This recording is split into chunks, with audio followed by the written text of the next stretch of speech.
Oh, hello everybody, it is I, Bear, and I am back in Genshin Impact, continuing the new Archon story quest. I can't look it up, but it's the 6.6, aka Luna 7 story quest. We are in Sumeru, there's a crisis going on. Basically what happened is that Collei ended up contacting us, said that we had to hold back because she had a crazy dream of everybody getting jumbled up, and apparently that was enough to concern in my own work, Nahida. But I also see the meaning in all the endeavors of the people of Fontaine. Nouvellette, please. I believe I will continue to take Nouvellette, I'm trying to tell the story. Where was I? So, anyway, all of Sumeru's rainforest pretty much got evacuated. Even animals were, like, fleeing on their own. Then, basically, Fatui are around. Apparently, whatever they're doing, it's affecting with whatever's going on. Apparently, Irminsul is, like, breaking apart, and that was affecting Nahida, so we had to find a way to help her out, which coincidentally led us back to a pep, the Dendro, Dragon Sovereign that's out in the middle of the desert. Anyway, she did manage to help Nahida out, so hopefully she'll be able to wake up soon. Otherwise, we're trying to figure out a way to fix up Irminsul on our end, which is apparently going to lead us to the tomb of King Deshret, I believe. Anyway, we were just here, gathered within the Temple of Silence. These two got to meet. It was actually pretty cute. Actually, I want to hear their conversation again. No, I wanted to hear your conversation again. Anyway, they got along pretty well. Let's just get into it.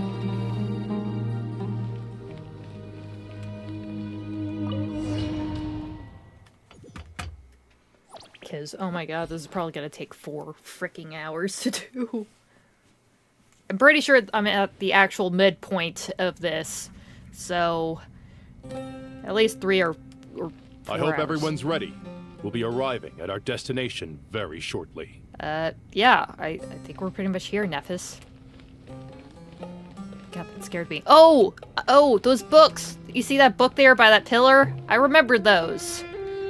Seriously, being here, I'm just remember all the hours I took trying to navigate the underground and all the puzzles here. How nostalgic. How awful. It was just awful. Thank God there's actually layered maps added to this game. Otherwise, I would have been doing this for way longer. I probably would have quit.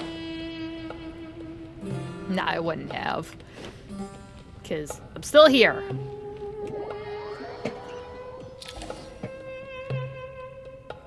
Whoa! Were those trees there before? Were those branches there before? I don't remember that.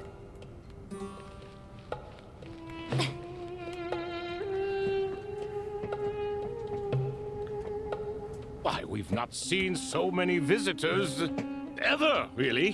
What is this place now, a tourist attraction? Well, what? Did you expect Tomb Raiders? Closer inspection reveals many familiar faces. To what do we dusty old fellows owe the honor? Surely you're not just here to chat. You surmise correctly. We are here to carry out a rather enormous project. Yes, the enormous project of not having to implode on itself. Ho, enormous, you say? How large, then? Larger than the gaping void in our lives? Probably. Why, you've even put a smile on Goatee and Krako's faces. All this activity is making for quite the special day. Man, I forgot how great of a conversationalist Toth was. Ooh, she likes it. I know that laugh. Lilapar? What on earth are you doing here? Oh, this is hilarious. Turns out good things really do come to those who wait. As long as you stay alive long enough. When did you 3 get locked up in here? And still you act all high and mighty, putting on a show for the younglings. Truly hysterical. Why you... Yes, I know. No need to shout. You're right, Lilupar. Goatee, Croco, and I all have the same problem. But didn't King Deshret seal you away? How did you break free, and how did you get in here? Who knows? Perhaps you can ask my master one day, should you ever get the chance. Behold, the executioners of old. Some have turned into fragments residing in human bodies, and others are imprisoned eternally, leaving not a single shard behind. It's almost tragic, watching lowly prisoners like you act all self-important. Curiosity gnaws at you, doesn't it? Your interest in the outside world threatens to burst you at the seams. Turf. I'm starting to take a liking to this magic bottle lady. Time is of the essence. Let's get down to business. We come to you, O three ancient lords, to request your assistance on behalf of the Akademiya. If we can help you regain your freedom, then please consider lending us your aid. As for precisely what we need your help with, it's a long story. So, to demonstrate our sincerity, we are prepared to first resolve the problems that plague the three of you. All right, stop arguing, Croco. And Goatee, don't you start. What's the harm in letting her speak? It's not worth getting so angry about. Forget about her. The three questions are the crucial thing here. Sorry, I kind of forget. We could only hear Toth right now. God forbid if we actually could hear Croco and Goatee in on this conversation. But do you really have a way to answer them? You once answered the final question, Nefer, but the seal did not open. Unless, with the passage of time, you have found a new answer? You could say so. When you first asked me what determines truth and falsehood, my answer was a liar's soul. Liars are the best at seeing through the falsehoods of the world. But if you want them to tell you the truth, you have to reach their soul. I think that makes sense. I found it quite compelling myself, and I told Nefer so. Unfortunately, it brought us no closer to liberation. Well, that's simply because it was my answer, not the one King Deshret was looking for. Can you guess which answer Al-Ahmar wanted then? Time. And that's not only the answer to the final question, it's the answer to all three of them. All things wax and wane with the passage of time. Love and hate eventually fade into nothing. Current affairs are always fraught with conflict and controversy. Only time can distinguish between right and wrong. You once described King Deshret as a proud man. I'd say that the prouder someone is, the more inclined they are to believe that only time is qualified to be their judge. Time. Well. Indeed. Perhaps in building Aaru, our king was in fact attempting to reverse time, to bring love and hate, right and wrong, the rise and fall of all things back to their point of origin.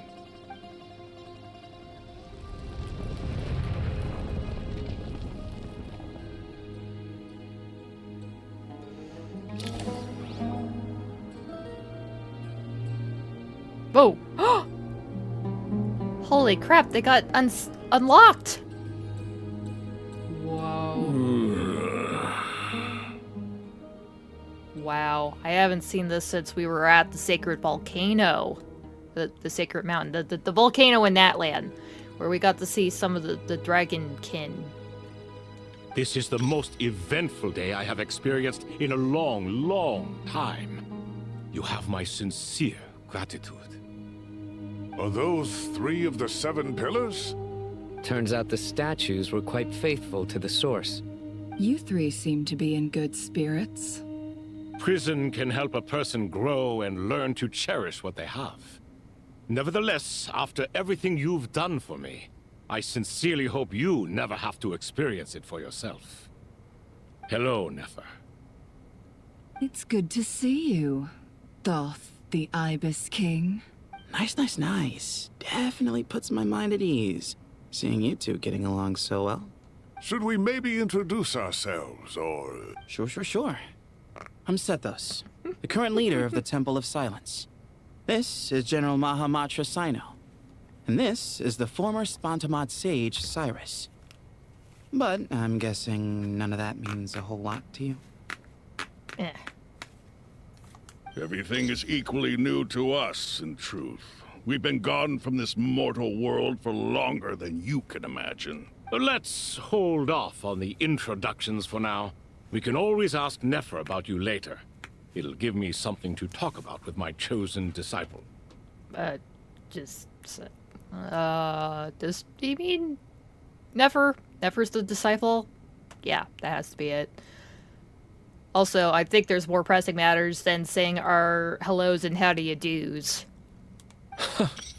You're like a helpless parent. Gods and people of yore are not necessarily welcome in today's world. Self-awareness is one of my finest qualities. I thought I ought to share its fruits with you two. Is that so? Well, I think we'll take it in stride, just as we did with the 3 questions. Let's not forget, it was my persistence that won you both your freedom. Fair point. I have to applaud your persistence. And I must praise you for your wisdom. Now, state your wishes, young ones. I'm sorry? Wait, what? Why, your tremendous accomplishments deserve a reward, do they not? You must let us do something for you in return. General Mahamatra, what do you think? I won't beat around the bush. Sumeru is facing a crisis the likes of which have never been seen before. And we need your help. Cyno and Nafis recount the various incidents that transpired. Every calamity throughout the ages has been connected to us in one way or another, whether we were its cause or consequence. Whatever is wrong with Irmin's soul, it severely affected the Dendro Archon. She fell into a coma, and is currently receiving treatment from the Dendro Dragon. The Dendro Dragon? I'm sorry, the Dendro Dragon is helping to heal the Dendro Archon? I know, strange times indeed, but with everything's going on, why not try to make some friends where you can? Not a pep, surely. Not vicious, cruel, a pep who possesses no virtues aside from her basic instincts. Ah, good heavens. Oh, I shudder to think what could have caused Lesser Lord Kusanali to suffer such a plight. Still, why would the Dendro Dragon lend you her aid? She has always held nothing but contempt for the Archons. I suppose she and Kusanali must have some history. Right on the Mora. I mean, she did saw it for a pep. She's returning the favor. She's not going to let that loom over her head. You can help us make history, too. A smooth talker. Well said, lad. Currently, no one can connect to Irmin's soul. We hope that by opening up Aaru and making some modifications to it, we can use its technology to our advantage. Just lower that a little. Unfortunately, Aaru is an imperfect creation. King Deshret never managed to realize his full vision before his death. Much remains to be done if it is to be pitted against Irminsul itself. Besides, I hear your reasons, but to give Aaru up over such would be... The archaeological records clearly indicate that although Aaru's construction took a long time, it was not beyond human means to achieve. Modern technology should solve the efficiency issues. We have no choice but to go all in on this. This is by no means a threat. But the only reason we helped you escape from Aaru was to gain the necessary leverage to negotiate with you. You asked us to state our wishes, and we have. Each one of us here needs your help, as do all the thousands of people living in Sumeru. They need you, and they need Aaru. What do we think, my fellow old fogies? Shall we lend our support or not? Since you ask so nicely, naturally. Naturally what? Are you for or against? I simply mean we shall do what comes naturally. You claim that you wish to open Aaru. Know you then that the golden slumber created by King Deshret is preserved within? We do. We understand the risks involved. In all likelihood, the mortal world will never again be able to replicate King Deshret's work. Never will there be another chance to come so close to creating a utopia. Knowing this, are you sure of your decision? We are sure. Before people can dream, they must first live. If your minds are made up, very well. We shall summon our erstwhile colleagues to discuss this further. Saint Shezepank, Saint Bennu, once you surrendered to silence and were buried with King Deshret. But now, we invoke the right to awaken you with our voices. Oh god, are we gonna see more animal-headed deities?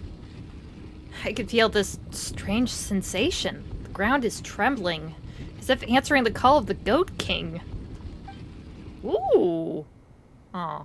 Saint Bennu, responding to your call. 3 kings detected. Initiating autonomous will. Oh my gosh, they're AI. Saint Shezbank, responding to your call. 3 kings detected. Initiating autonomous will. Ah, Lord Herreshoff. What a long time it has been.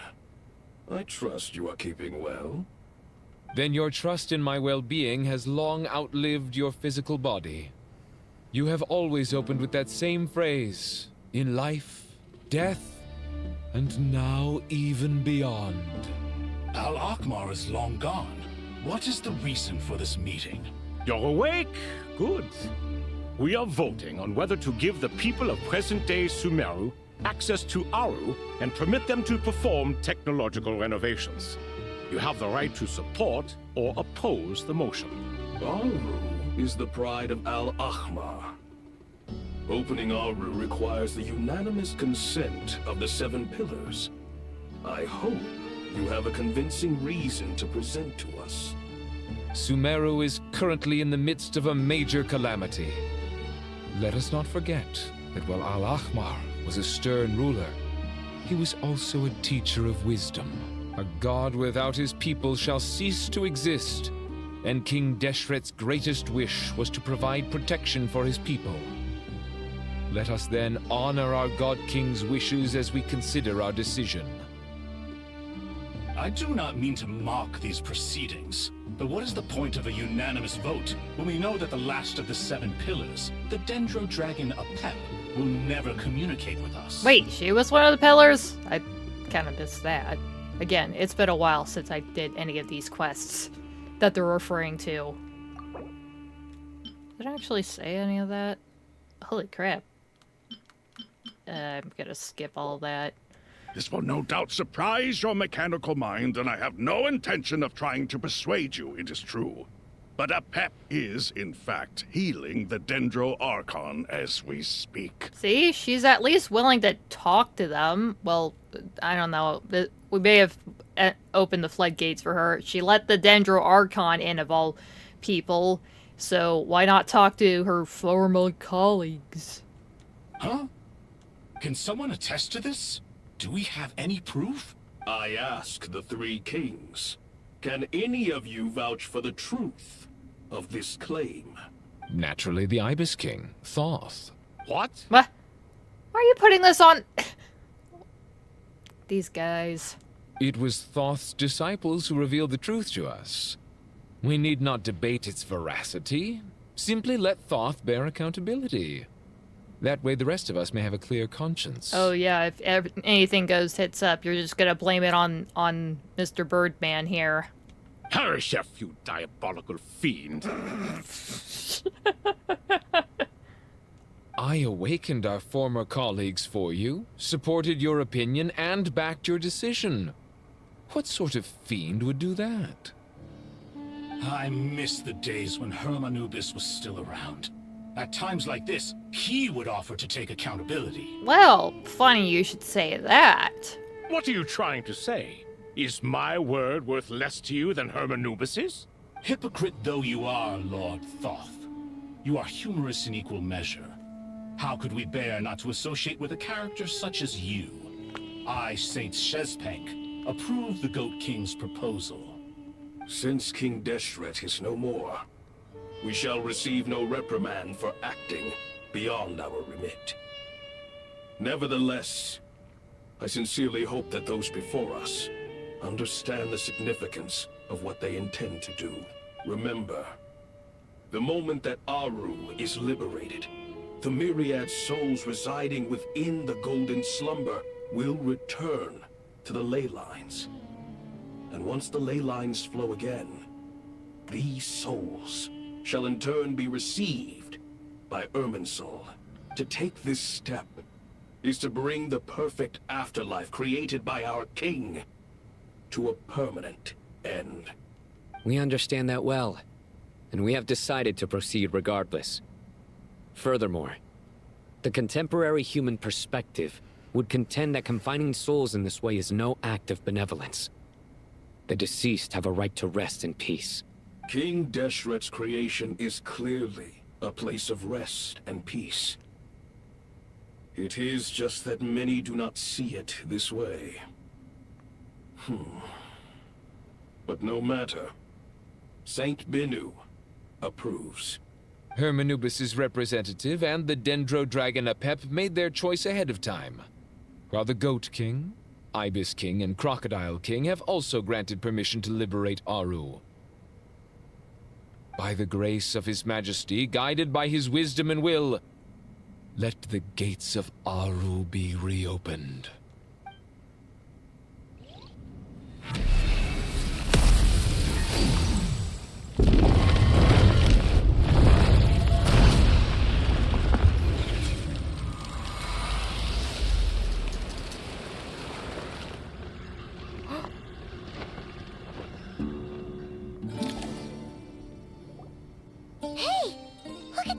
Wait a minute. What's this? Are we under attack? I don't think so.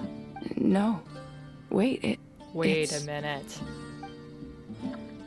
These look like souls.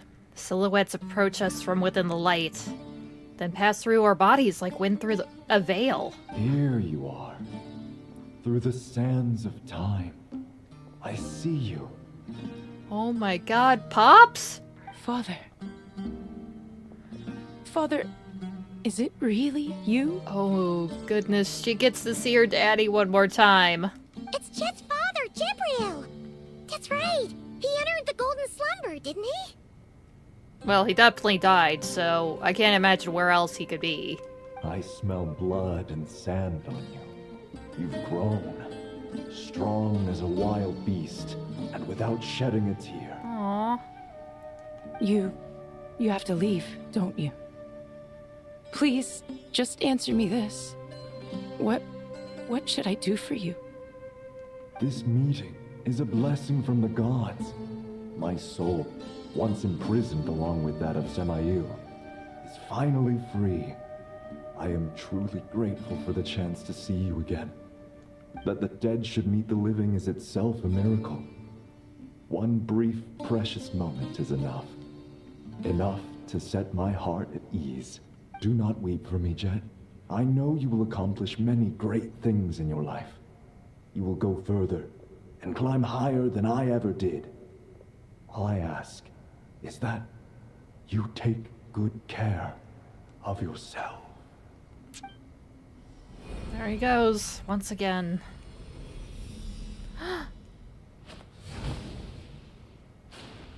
Aw, their souls actually took flight. That was beautiful. And sad. Hey, Jet. Do you want something to eat? Maybe it'll help you feel better. I'm fine.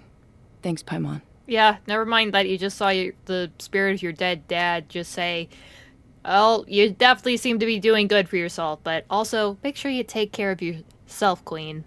And flew off. It was just a little sudden. The chance to see my father again meant the world to me. He was trapped in the Golden Slumber for our sake. And now, after all this time, he can finally rest in peace. I'm glad. It's a huge relief. You've grown strong, Jet. More than enough to fend for yourself. Yeah. I'll leave the past in my memory where it belongs. My family, the good times and the bad. Goodbye, Father. Aww.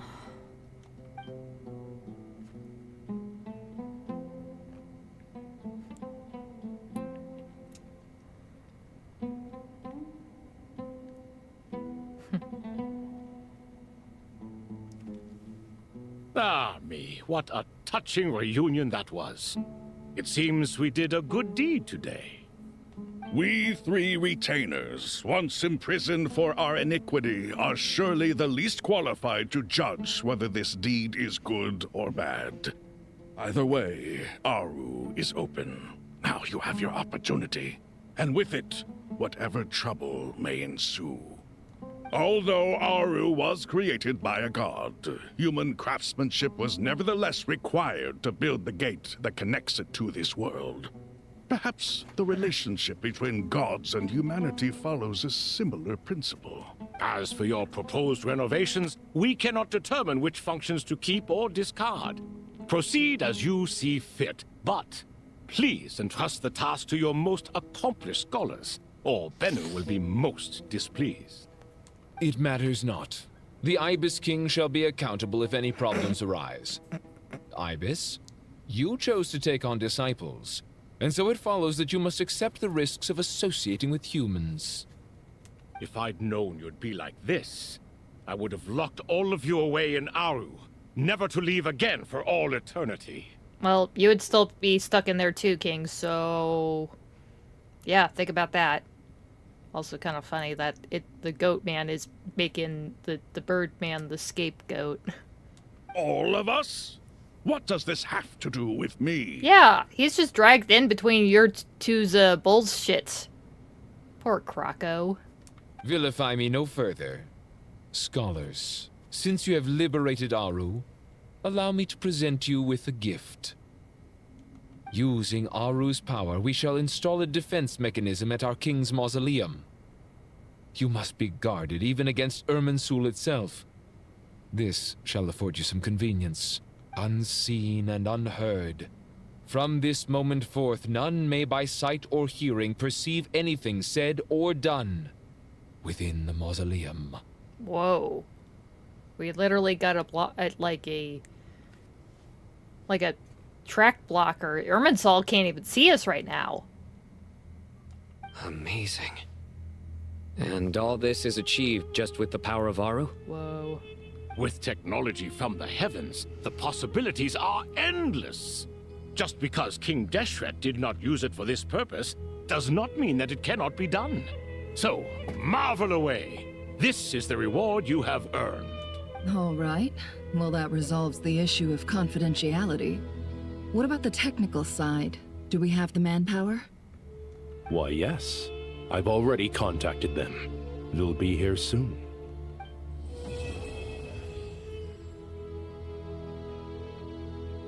Well, that finished off that mission.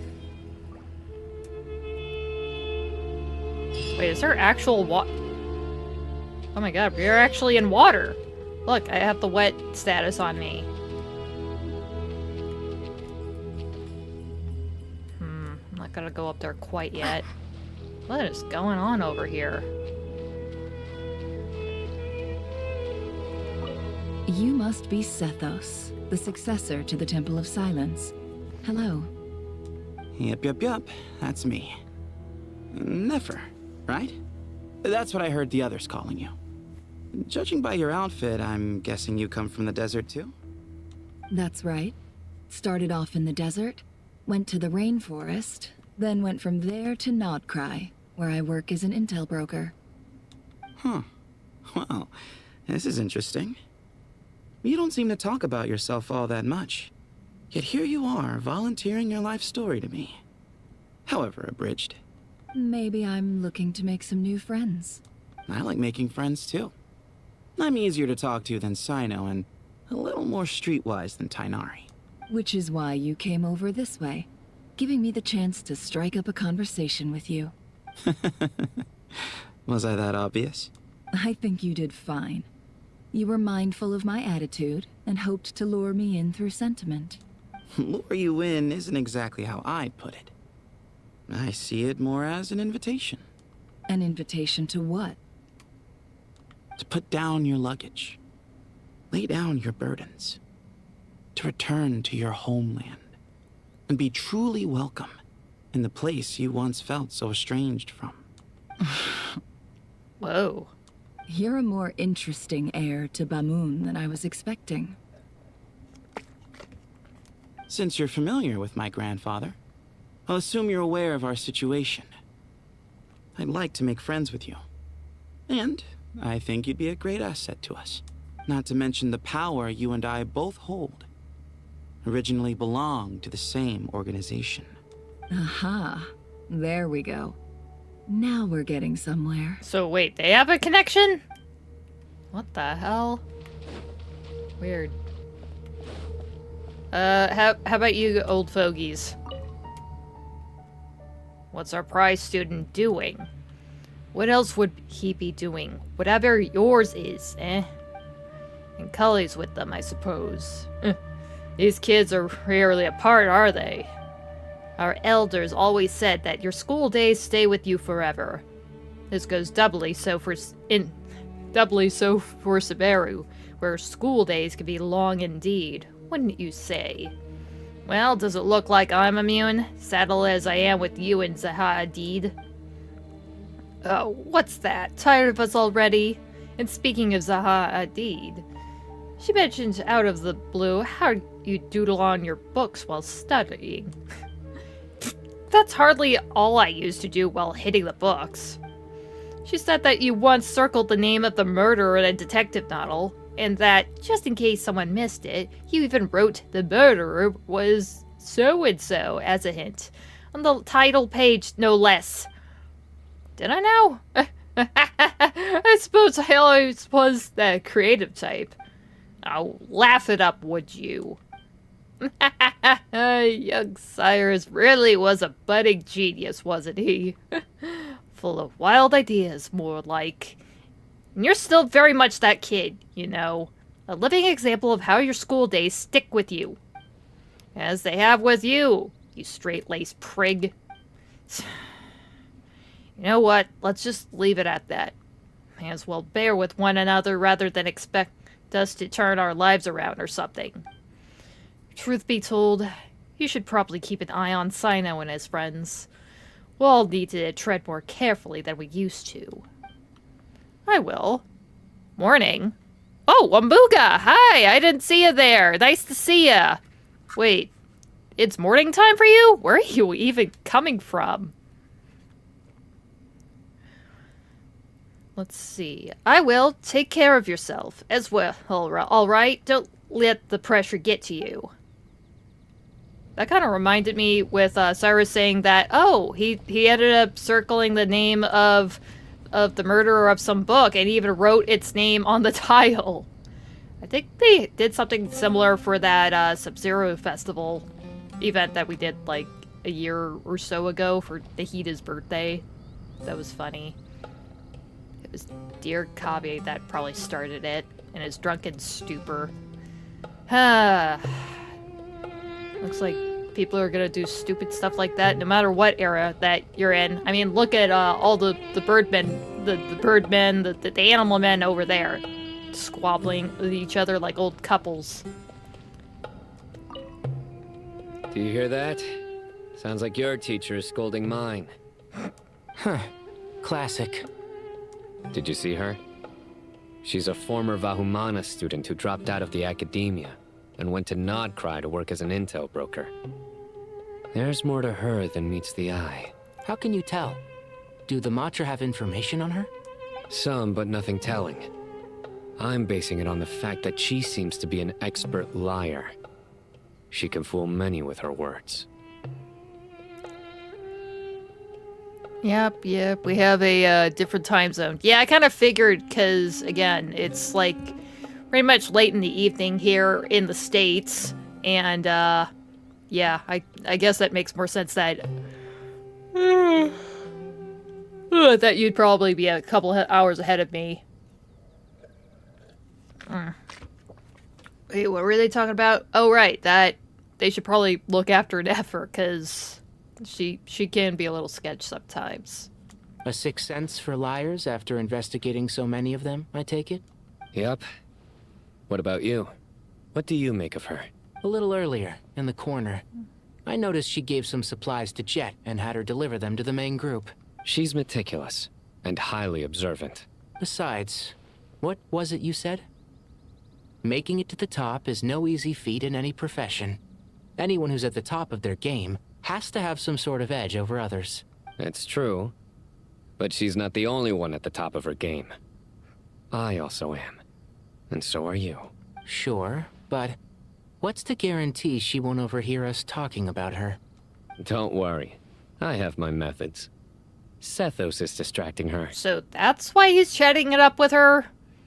I mean, he could be genuine that they should probably act together for some, I don't know, unknown reason or known reason. Anyway, apparently they do have some kind of overlapping connection together. But nevertheless, you still sent him out to distract her. Ah, I see. Strange.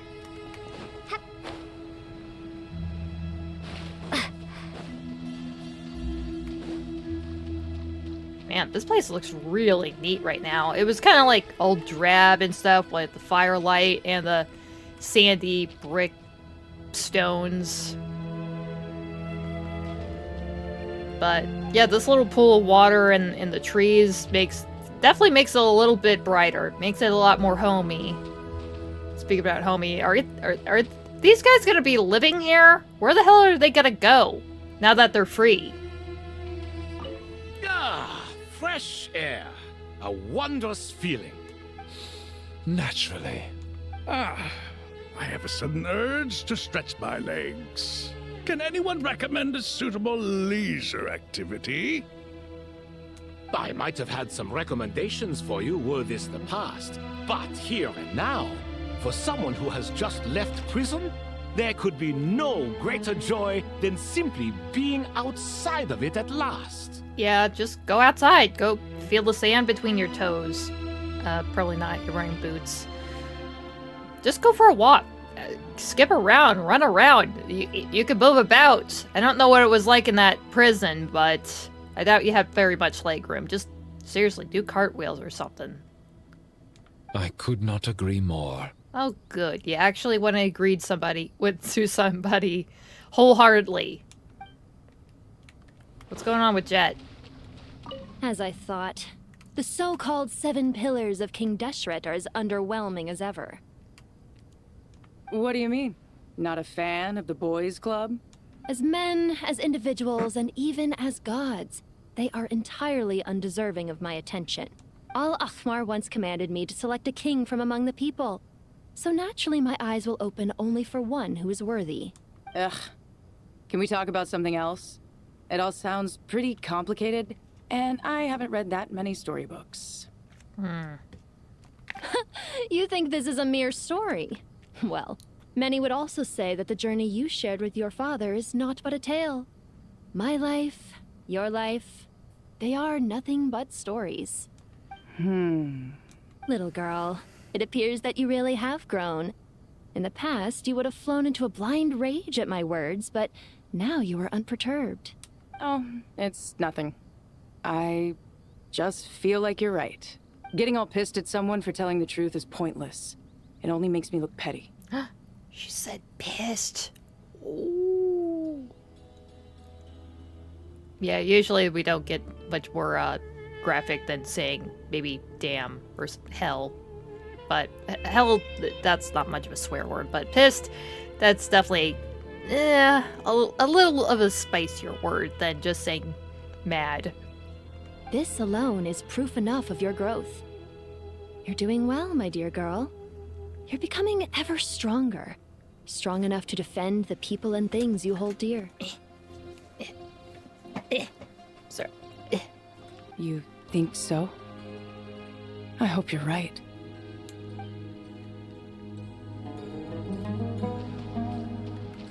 Is that it?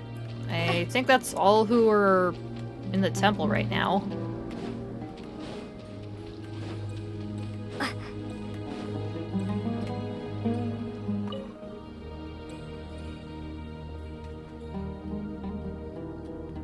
You must be the ones tasked by the Akademiya with renovating Aaru? That's right. Good afternoon. I'm Kaveh, and these two are Termezi and Naisaburi. Hey, Alhaitham, come and introduce yourself. We've met before. This is Thoth, the Ibis King, and everyone knows these two. Afternoon, gentlemen. I've only ever seen these two in murals. Ah, the paintings in the temple. They show us chatting, playing cards, playing chess. Precisely the activities we most enjoy, funnily enough. No, only you enjoy playing chess. We were just humoring you. I wouldn't go that far. Back to the matter at hand. A preliminary assessment by the Akademiya indicates that this project requires expertise in various disciplines, including the deciphering of ancient texts, mechanical engineering, the restoration of ancient ruins, and elemental theory. The most capable minds in their respective fields are here before you. If there are no objections, we'd like to begin our work. Oh, I thought you were saying that you were the one that was the qualified individual. All these others were just here to help you out. They're your assistants. But no, obviously Kaveh was gonna at least be on board with this. The artisans who built Aaru for Al-Ahmar gave their very lives to create this splendid work. Follow their example by giving your utmost devotion to this project. I didn't know that. We'll do our best, of course, but we certainly won't be sacrificing our lives. Such brazen words. Humans these days are a far cry from their ancestors. What little respect you show for King Deshret.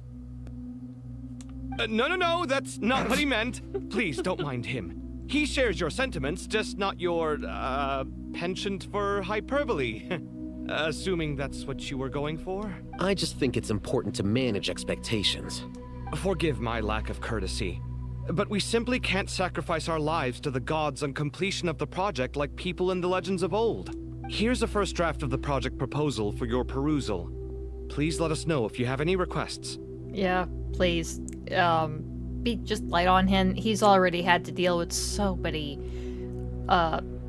clients trying to make him revise his proposals. Normally, I'd have made it look a lot more visually appealing, but we were really pressed for time on this occasion. Oh, good. I hope you'll forgive me if it's a little rough around the edges. Yeah, honestly, we kind of need just efficiency and just be very quick about it. No matter if it looks good or not. I know you would, but this is a crisis we're in too. Naturally. If my fellow ministers deem this meager display of respect sufficient, I suppose I can consider agreeing to their proposal. Why are you so preoccupied with the ostentatious displays of respect to Al-Ahmar? We should be trying to make things easy for them. You never know. We might have to rely on these young people to look after us in our old age. Exactly.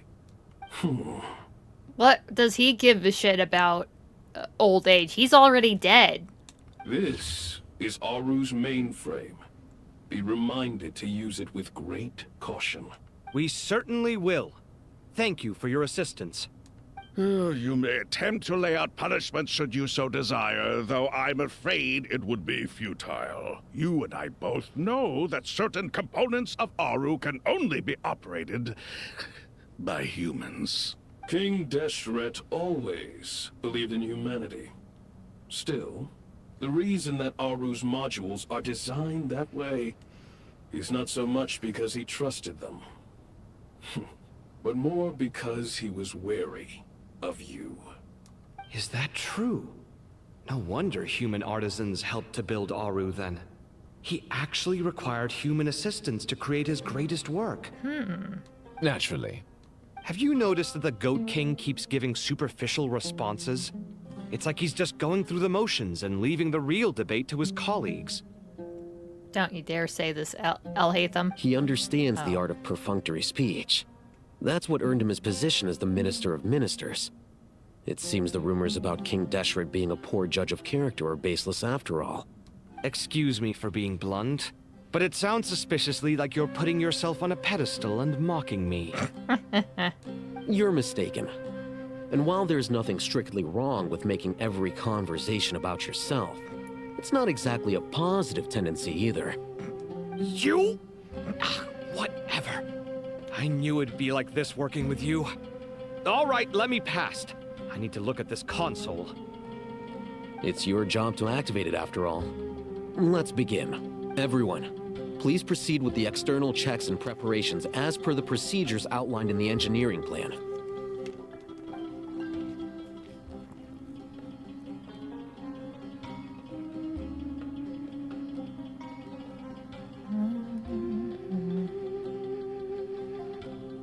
Hello there, youngsters. Whoa, the Ibis King came to life. What do you mean, came to life? I've been alive the whole time. You did say we could start our research, right? Are you having second thoughts now? I've reviewed the proposal. The work you're planning to carry out on this grand device is ambitious in its scope. You have ample confidence in your abilities, I take it? I wouldn't say I'm feeling hugely confident, but given how bad things are, I'd rather at least try something than sit around waiting to die. You are the top scholars of your day. I trust you are aware that there are countless links between Aaru and the Akasha? Aaru and the Akasha? But I thought the Akasha was the Akademiya's greatest technological accomplishment, created years ago by the Dendro Archon to help her people access knowledge. And you too? Do you not know either? You've read the instruction manual, right? You tell them. An instruction manual? The Akasha has an instruction manual? The Dendro Archon is a kind and thoughtful god indeed. It used to sit on a shelf in the corner at the House of Deyha. Not the most popular read. If the manual is to be believed, Aaru was in fact the original inspiration for the Akasha system. What? But there are so few records about Aaru anywhere. And practically none of the scientific expeditions into the desert had anything to do with it. But this is something you could not possibly have known. You may have heard many stories about the desert, but what is the most important aspect of history? Consider this a quiz. Anyone from Vahumana present? I'm from Vahumana. It's, well, veracity. Precisely. And a large part of veracity is the chronological order in which events occur. I may as well tell you. In the beginning, Nabu Malikata, the goddess of flowers, descended upon Sumeru. The glory of the heaven was within her. She brought life, oases, and knowledge to this land.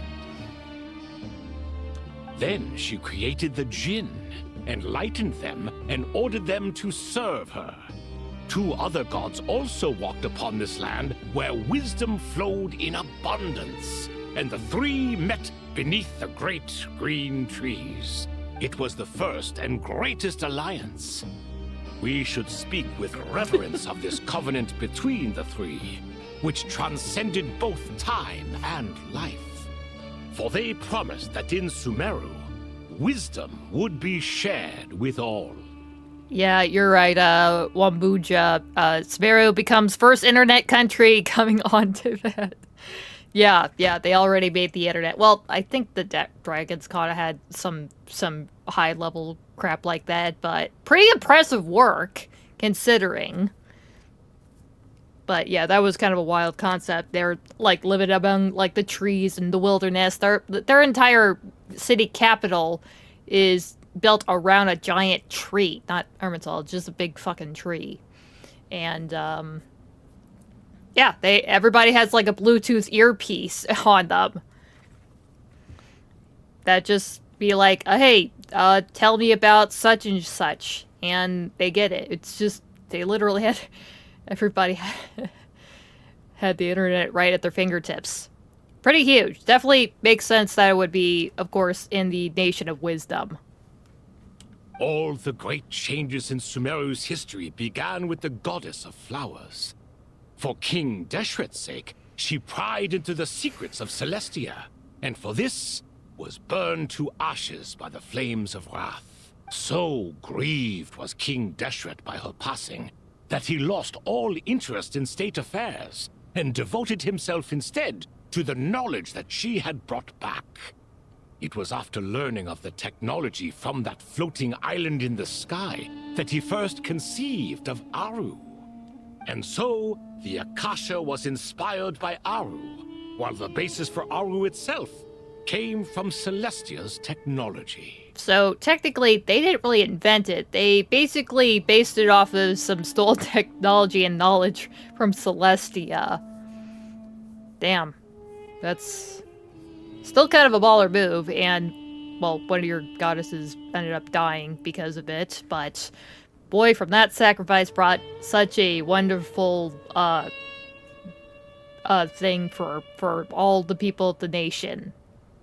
Well, if the two share a common technological origin, then connecting one system to the other is an entirely feasible idea. Unbelievable. Have you no reverence at all for celestial technology? Well, they were also the ones to rewire Irminsul, so obviously they had an in there, so we can too. No, I do, but there's no time for that. The schedule is too tight. Blame it on the deadline. Yeah, we'll deal with being reverent of Celestia some other time. We're just trying not to die here. Perhaps you could try coming up with our cutoff dates. You know what it's like having to turn around 5 different drafts in one day? I wouldn't wish it on my worst enemy. Yeah, also, Sir Ibis, King, you don't plan on getting directly involved at all, do you? Yeah, you guys looked like they were just shooting the breeze off in the corner while Kave's, like, frickin' doing everything. Yes, well, you strike us more as having come to give a popular science lecture. Or, wait, does this count as more of a first-hand witness statement? I guess there's that. I don't think he quite understands, like, the fundamentals of how to actually work any of this stuff. I don't see him doing any equivalent of computer programming with this stuff. He just knows that how it came about, and that's it. Neither. Anyway, this sounds like far too much work for me. Seriously, you've been sitting in prison for that hundreds of years, hundreds of thousands of years, and you're just still sitting on your butt just preaching about the good old days and be like, oh, did you not know of this? No, because you're pretty much the only person alive that's even knows of any of this. Still, if Aaru is so powerful, why didn't King Deshret use it for more ambitious ends? Because it was never fully completed. King Deshret had grand plans, but he perished before they could come to fruition. Isn't that always the case? In the beginning, his wish was to create something that could rival the very world itself. The Lord of Flowers sacrificed everything for that ambition. What he desired, she bestowed. And thus was knowledge brought into the world. Her courage and sacrifice had to be honored with the most splendid of monuments, or King Deshret would surely have deemed it a grave injustice. And that monument, built from knowledge and technology, etched with a sacrificial and courageous love, even in its unfinished form, it deserves to be treasured. At that time, King Deshret said the following to the Lord of Dendro. Since we share an eternal covenant, I shall never be your enemy. Hence, the fruits of wisdom from the heavens is not to be devoured. Remember, it is not that I lack the power to become the enemy of wisdom. Yet you and she have taught me much and shown me kindness. For this, I cherish you both. In the end, Aaru was only used to store a portion of the souls. It was but a primitive form of the masterwork the king had envisaged. His final hope for Aaru was to return to the past, when she yet lived. Wow. Kind of messed up that he got this technology from the goddess of flowers, who sacrificed herself in getting this technology to him, and now he's using that technology to go visit her before stealing that knowledge to get this technology for him to use. And you see what I'm saying there. Kind of, it's really sad. So the point you're making is, And King confusing. Deshret was both powerful and ambitious, and he only ceased his imperious ways out of affection for the goddess of flowers and the Dendro Archon. Aww. You could see this as an act of mercy, but you could also see it as the sentiments that lay between these three gods placing constraints on him. This was, after all, the foundation of the alliance between them. This explains why Aaru was both a prison and a monument, and why the answer to the three questions was time. You have to be careful who you get involved with, or you invite all manner of misfortune. This is as true for gods as it is for humans. Love is the same. It is both a prison and a monument. All right, let us pause the story here for now. Seeing as you've been so diligent, I'll offer a little help. Oh, good. Who's in charge again? Is it you two? Ah, yes, me and him. Now then, close your eyes. All right. Wisdom hides in the space between the tangible and the intangible. It is to convey the incommunicable through the simplest of mediums. By the power of King Deshret, I shall grant you a glimpse into the unseen secrets that lie at the threshold of existence. What the? Where did this come from? Is it a new mechanism? Oh my god, I can't deal with another Sumeru mechanism. It looks more like some form of externalized information. You've rendered it visible? Just as the Akasha allows you to access a greater range of knowledge, the power of our king permits one to perceive ingenuities that do not belong to this world. Well, goddamn, I guess he does know how to code. This is no ordinary mechanism. It reflects the internal structure of Aaru. Whether you choose to increase or decrease, keep or discard. Come, use these to achieve the outcome you desire. Looks mechanical to me. Better let me handle it, just in case. But wait, how do I get up there? Turn around. So that's where the elevator is. Cool. Stop glitching like that. You're making me nervous. I keep thinking that he's watching us. Whoa, this is freaky. Is there like a wall here? No. Well, I can't go through that. Huh. How does this work again? Okay, I have to...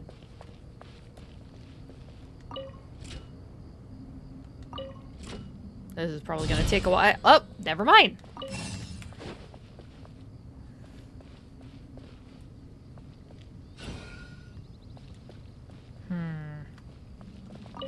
Should be okay like that. Ah. Oh, it's a pillar. Obelisks were used to record important information in the ancient desert civilization. Hey, Alhaitham, there's some writing here I'll need you to decipher. I've sent it to your screen. Do you see it? Got it. It's a little blurry, but I should manage. Take a look and tell me what it says. Oh, and I'll send any other similar text directly to you from now on. Let's start with this one. It's a variant of an older script. Herein lie verses written for the Yellow Sands. Looks like cultural information from the age of King Deshret. If so, I suggest you delete it. Okay. Words thrown together merely for fun. I had no idea Aaru kept a record of this. Well, as long as you're certain that this is strictly private information, that's fine. It is unimportant. All right, well, I guess I'll start now. Was that some kind of inside joke? I kind of forgot what he just said. Like you said, it's unimportant. Might as well just erase it. I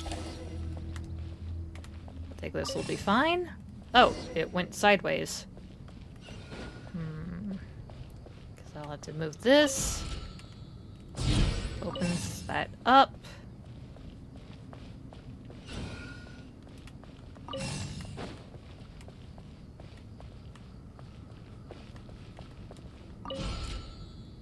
Open that up.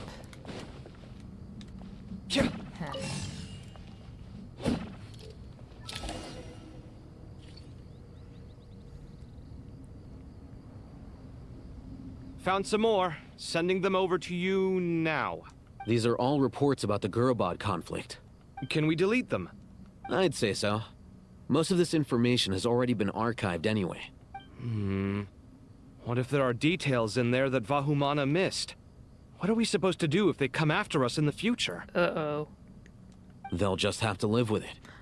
If we don't resolve these issues now, there won't even be an Akademiya in the future, let alone a Vahumana Darshan. That is a good point.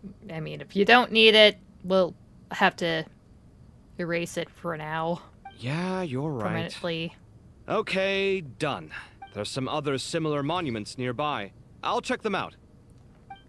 That one was completely surrounded. That's not just a simple wall there. Oop. Wrong button. What the? Where did it go? There it is. See, it's completely surrounded.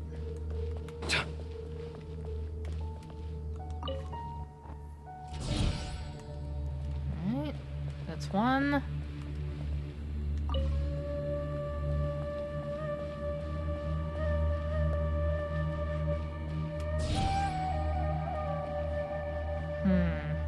What the? Oh, it's timed. Okay, this one will be in the middle. Okay. There. Hooray! Wait, not hooray? What the hell? Oh, shoot.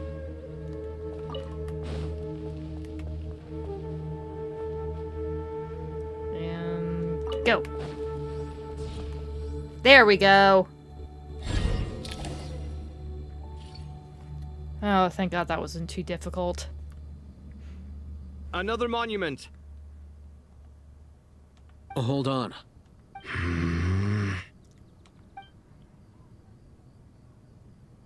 You're still reading it? How long is it? What? He has to be meticulous. It records the development and governance of the Oasis civilization. Most of it concerns the Jinn, but it also contains records left by the artisans who built Aaru. Oh, hello, fellow Genshin player. What is this, Pelkey Senpai? Yeah, thank you for, joining us in the stream. Is it important? Some of it. There was no way for me to read the whole thing in its entirety, so I had to rely on my intuition to pick the parts worth keeping. What about the artisans' records? What do they mention? They're speculations, mostly. For instance, they were wondering how to protect themselves if King Deshret decided to silence them after the construction of Aaru was complete. I subbed. Oh, well, thank you very much for subbing. That's really nice of you. I appreciate that. Sounds like pure mythology to me. Surely that kind of thing didn't really happen. The records do emphasize that this was merely their conjecture based on various myths.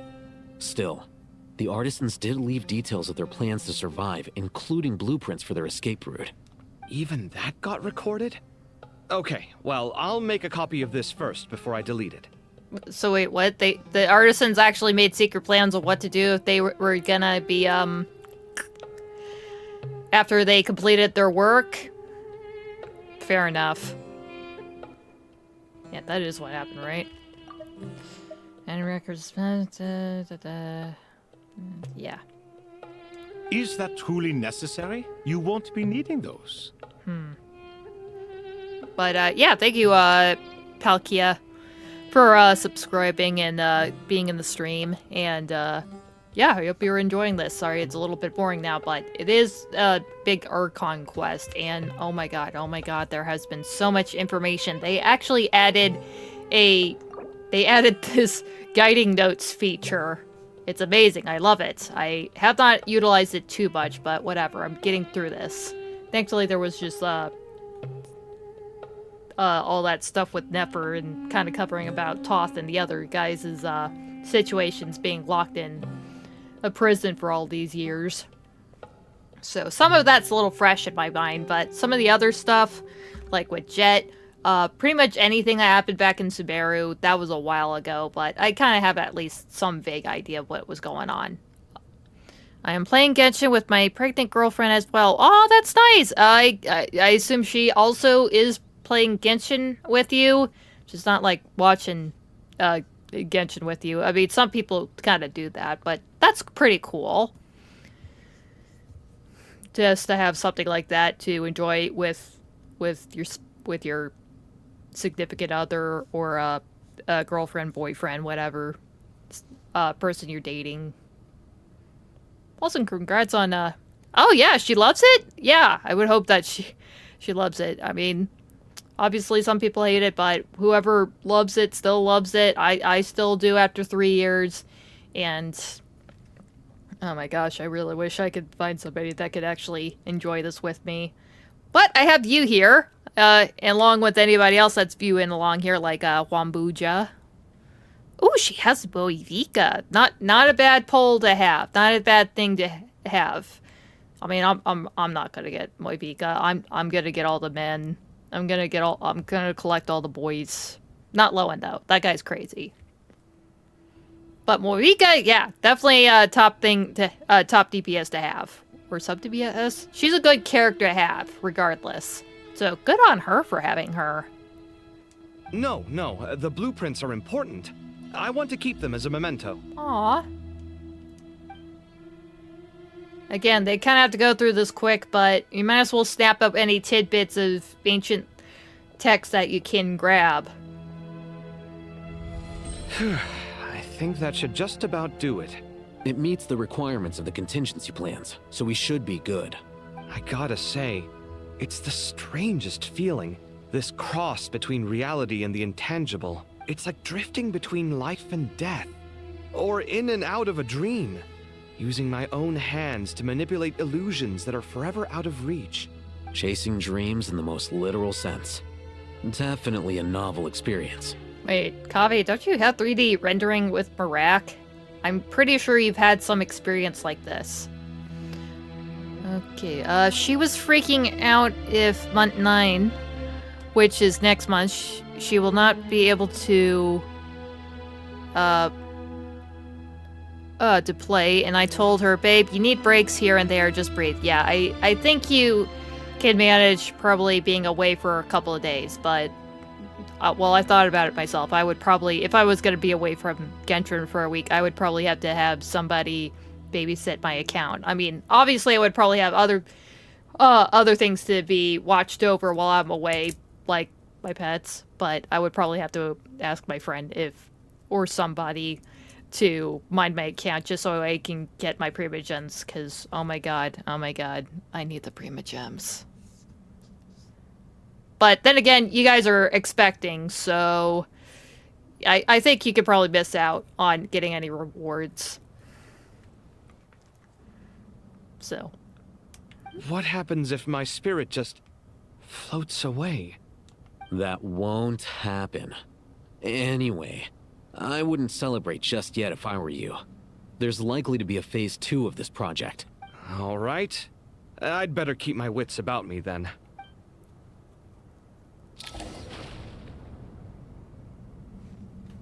Oh gosh, I just didn't realize that Kaveh was having a bit of an existential crisis, thinking, oh, I'm manipulating some representations of this mechanism we're working on.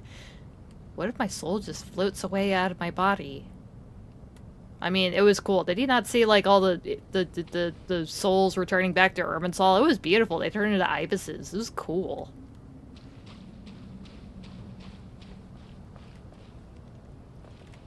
Where the hell do I go? Are you guys still just shooting the braids here? You'd think you would probably run out of things to say between you three.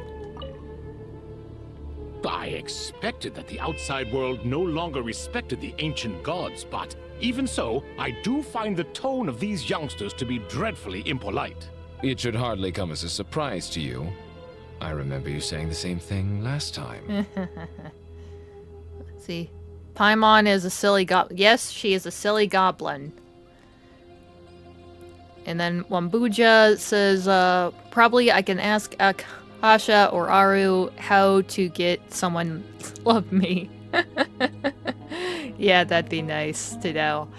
I have other things to probably be worried about than trying to get a date or whatever. But you guys go ahead and do that. Well, maybe you, Wambuja. Paki seems, Palki, sorry. At least has somebody locked down. I assumed that was just a one-off. I did not realize it was the norm. Don't you think that young lad's matter-of-fact tone sounds familiar? It bears a rather uncanny resemblance to you, Goatee. Surely a sign that he is a man of rare intelligence. Oh. The rest of them, though, much better. The blonde-haired one, for instance. So sincere. That's the kind of kid I can respect. Oh, really? Well, what about your disciple, Nefer? She's about the furthest from sincerity that a person can get. And now you hit the crux of the issue. Thoth is spouting lies again. He cares nothing for sincerity. He likes Nefer simply because her personality is just like his. Thus, in giving his approval to Nefer, Thoth is simply validating himself. The rest is but smoke and mirrors. You have some nerve saying that. There really is no helping you two. Shut up, chess rookie. That's nice. Man, now I just kind of remember as like a kid, I actually, me and my brother would like play with our toys or whatever, and some of them we would actually like pretend were like goods or some hierarchy or whatever, but they were just kind of normal folks just like you or me. They just kind of interacted and just kind of mucked around, had their own little adventures just like anybody else. Honestly, not that different. It's not like you had to speak any higher to them than you would like, I don't know, you would a teacher or a parent. And definitely not in a revering kind of way. I'm gonna buy her a Ganyu plushie after Genshin. Ooh, Ganyu. That'd be nice. Are you talking like more like a chibi like one? That'd be pretty nice. Ugh. And not like a body pillow. A body pillow might be something, probably like a really nice firm one, you know, considering, well, her situation right now. Plus or probably something that's probably also kid-friendly, just in case the child ends up playing with it too. If you let that happen. What nonsense is this? How dare you tell me to shut up? How can you engage in such banal chitter-chatter at a time like this? Aaru has been opened. The glory and splendor of a bygone age is about to sweep over the earth like a flood. And you're here squabbling like petulant children. All three of you are insufferable. King Deshret was merciful, indeed, giving you a chance to be released from prison. I say, you should have been locked up for good. Ah, but Bennu, look on the bright side. Had they not been released, we would not have been awoken. Oh. You've been here this whole time. You should be scolding them along with me. I miss Hermanubis. It's not a real reunion without him here. And now you're avoiding the topic and talking to yourself.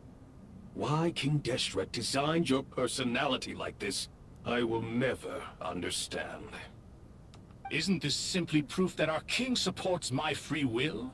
Oh, look at those two rust buckets. Suddenly, you two do not seem so bad after all. Here, here. If being stuck together for thousands of years fosters no friendship, I cannot say what would. Naturally. Sorry, I was trying to get through that conversation. So, Palkia, she has been craving fried chicken and gravy-soaked meatloaf. Ooh, yeah, that's definitely... Wow, that's quite the craving. Definitely needs some, like, fatty, greasy stuff going on there. And that's definitely not, unusual. Especially since she's kind of... Where's my... if you said that, she's probably, out a few months in her pregnancy, so... Yeah, I can't imagine what kind of food cravings that she's probably had. That's probably not the weirdest one. I mean, I'm not sure if you've ever heard of people, like, having, like, chocolate-covered pickles or something like that. There's definitely been some weird combinations that I've heard of. So, if anything, fried chicken and meatloaf definitely sounds very, very normal.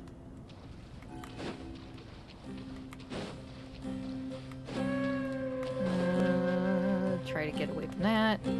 Okay, we ain't talking to them. Oh, Tighnari. How's it going? Are things progressing smoothly? Your sister had it worse. I mean, again, fried chicken, meatloaf, that's kind of at least normal. I don't know what's the next tier after that. How's it going? Are things progressing smoothly? Well enough, I suppose. You know how it is. The work itself is only half the problem. The other half is having to work with Alhaitham. Yeah. I'm sure the feeling is mutual. Honestly, though, I thought you two had already worked things out. As if. Turns out working closely together is the best way to expose any tensions lurking beneath the surface. Besides, I just think that some people never change. Agreed. Case in point, you didn't make sure I was out of earshot before you started complaining about me. Oh, you know he bitches about you all the time, Alhaitham. Old habits die hard. Actually, this is for your own good.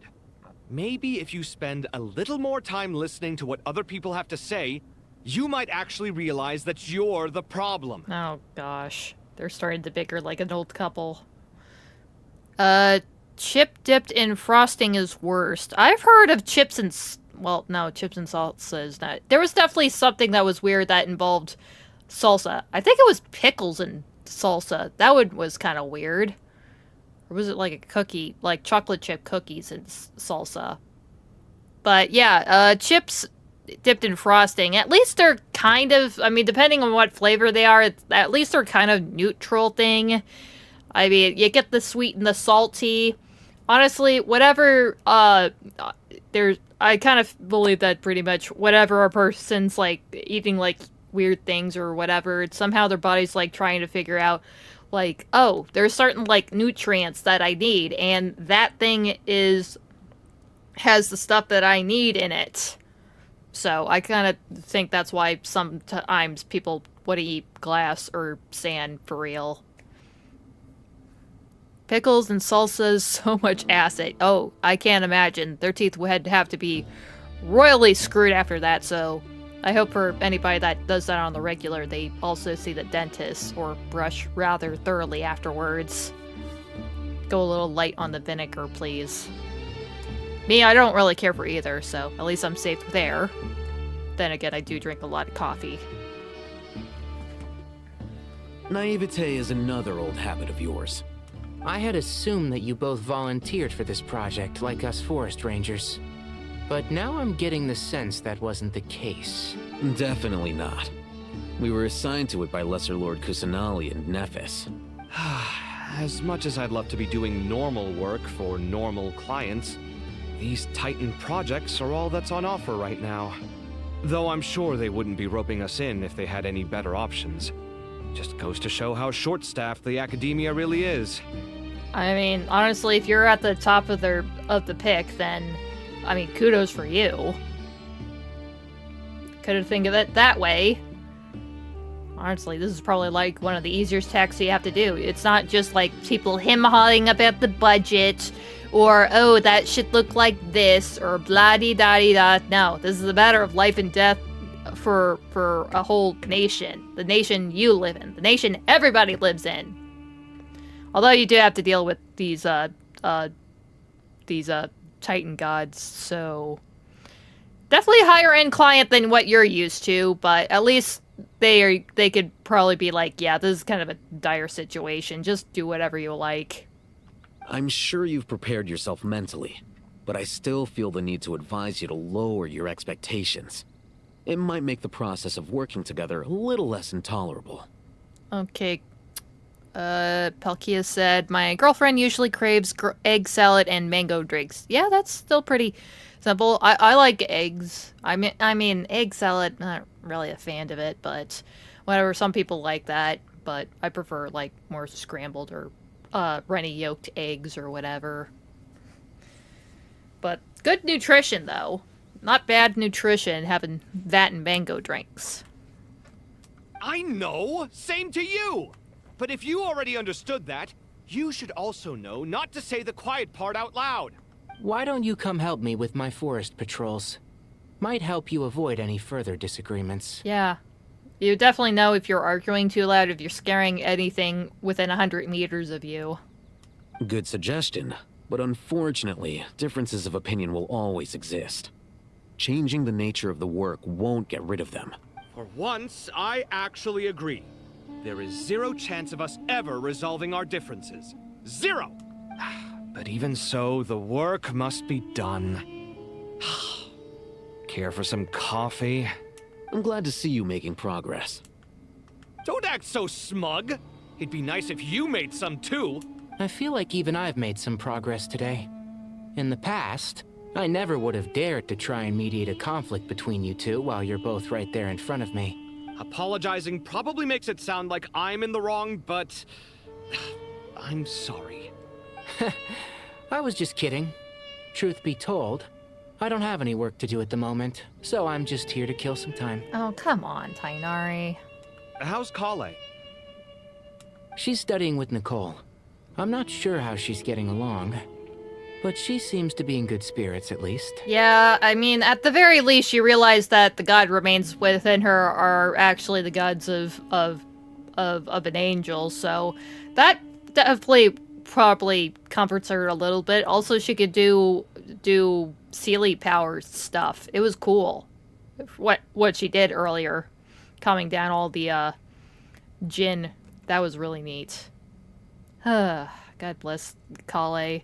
And I was worried that, I don't know, she was just gonna meet the doctor and just kind of shut down, or, I don't know, whatever God remains would probably rile up in her and she turned into like a freakish monster or something. But honestly, she's doing so good so far. I wouldn't worry.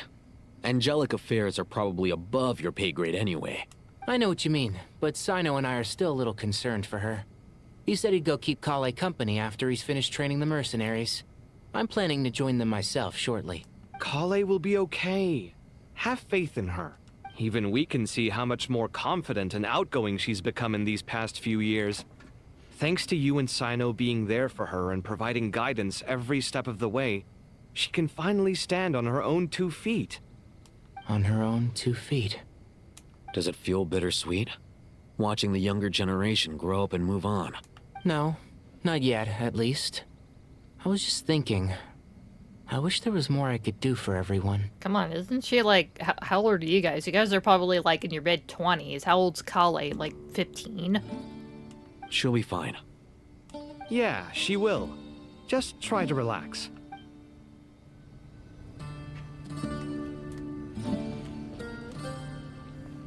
Oh wait, is that just gonna go... How's it going? Yeah. Are things progressing smoothly? Ah, crap. Well enough, I suppose. God you damn know it. how it is. And Self is now only I wish half I the had a problem. skip button. I'm sure the... Now I have to go through the whole damn thing. I just think that some people... Agreed. Case in point. You didn't make... Old habit. Actually, this... Naivete is another... I had assumed... Sorry about Definitely this, folks. not. As much as I'd love I to thought be they doing would have normal something work different to for say. normal clients, But no, it's just These repeating I'm this. sure you've prepared yourself mentally. Come on. But I still feel the need to advise you to lower your expectation. I know! Why don't you come help me with my forest patrol? Okay, I think we're Good almost suggestion. For once, I actually agree.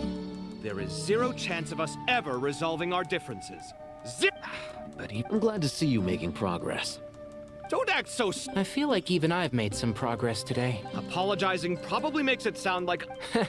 How's Collei? She's studying with... I wouldn't. I know what you mean. Collei will be okay. Yeah, now I kind of wish so, just because I already did this conversation and I Even we don't can need to see hear how it again. Does it feel bittersweet? No. Okay, Night, almost she'll be there. fine. Yeah, she will. I mean, just for moments like that, but it does suck if it actually is something you can't just exit out and then you can't repeat it, or it just doesn't play out the same. So I would be leery of a skip button in that regard. Whatever, let's get on with it.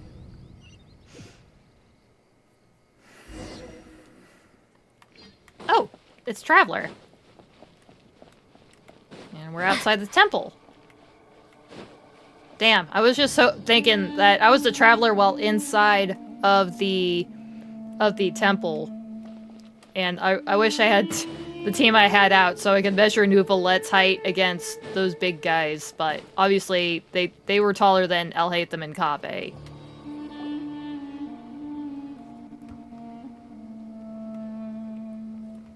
I'm getting a little warm. Traveler from afar, do you worry for the fate of Sumeru as well? Well, yeah, all my friends are here. Oh, I'm a hot boss. Have a good one. Yeah, thanks for stopping by, Palkai Senpai. Very nice. Hope everything's gonna go well with you and your girlfriend. Whoa! It's so big, the Crocodile King! Yeah, he had to step away from those two imbeciles in there, calling him a chess rookie. Greetings, Crocodile King. Please be at ease. I'm just here to chat with you about Lesser Lord Kusanali. Oh, right. She's still in a coma. And in care of the Dendro Dragon. Sounds like you really care about her. Aww. Yes, although to be exact, it is a mixture of both concern and curiosity that I feel. Speaking of Nahida, Paimon was wondering how she's doing. Wait a moment. Wait, you could just like telepathically feel what she's feeling right now? What is it? Yeah, what the hell is he doing? I tried calling out to a pep, but there was no response. Wait, you could just do that? This can only mean that she is focusing all her energy on taking care of Lesser Lord Kusanali. All the gods who served King Deshret seemed super surprised to hear that a pep agreed to help Nahida. Guessing she made a bad impression on you or something. I mean, I don't think there's been a single conversation where she didn't have like a tinge of just, ugh, I have to deal with these freaking mortals and these imbeciles and these fools, all the damn gods that wrecked our shit up. Are you aware of the history between her and our king? Actually, I'd be rather curious to hear a first person's account. The story begins a long time ago. Al-Ahmar was always a wishful thinker where the Dendro Dragon was concerned. Without consulting her, he decided to list her among the 7 pillars and declared his own power to be far superior to hers. Yeah, I think that he was actually in the running to be a Dendro Archon. That was when our king was at the height of his power. Ibis Goti and I were no match for him, and so we chose to submit and serve as his ministers. But not a pep. No, she never thought much of him. To a pep, Al-Ahmar's pride and sense of superiority were nothing but ignorance and hubris. In fact, they fought numerous times, but usually the battle ended in a draw. In the end, King Deshret coveted the power of Celestia, only to end up corrupted by knowledge. His final act was to trick the dragon into swallowing him whole, leaving her to bear the torment of his sins. The Dendro Dragon stands for the glory of a bygone era. She hated Al-Ahmar and what he represented. All the gods, all the power they wielded.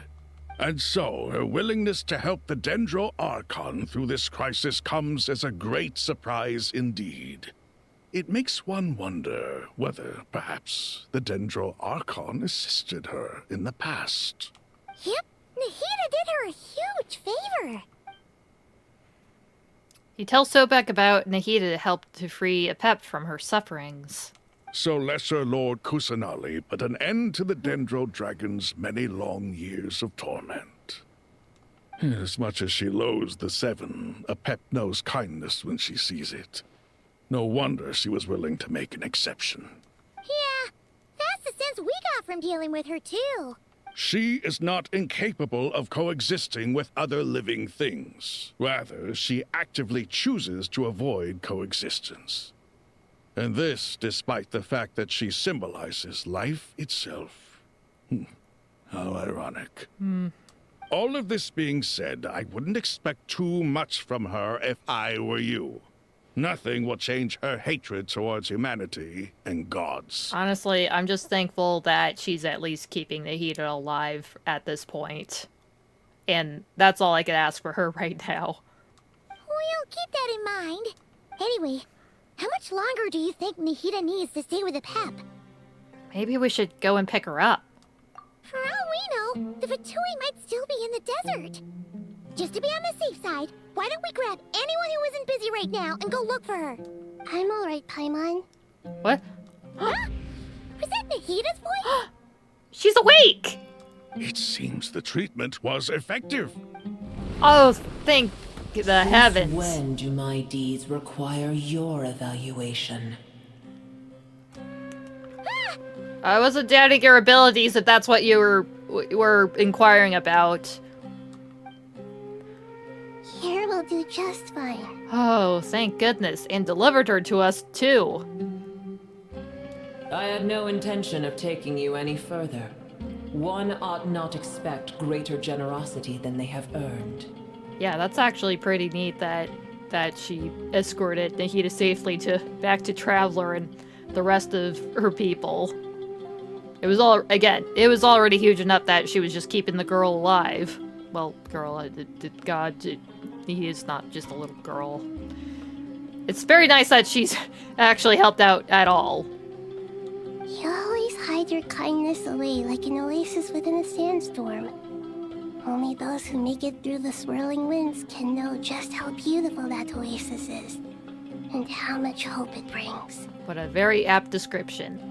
An almost literal one, since she actually is surrounded by sandstorms, and she's practically the oasis of life in such an inhospitable place. You dare appraise my being? Oh, I think it was a little too on the nose for her. No, I'm expressing my gratitude. I want to thank you for sharing your precious life force with me. Aww. Yeah, look at her. Yeah, she's all green and healthy and all that. I'm so happy that she's all good now. Awake already. You are more resilient than I thought. Pep, I feel much better. Thank you. Gods and their gratitude mean little to me. I would rather you give me your assurance that the situation with Irminsul and Sumeru's ley lines will be competently managed. Oh, right. I guess that was the trade-off, that she ends up saving her just to fix up Irminsul, which that's kind of what we need her for, too. Also, we just didn't want her to die.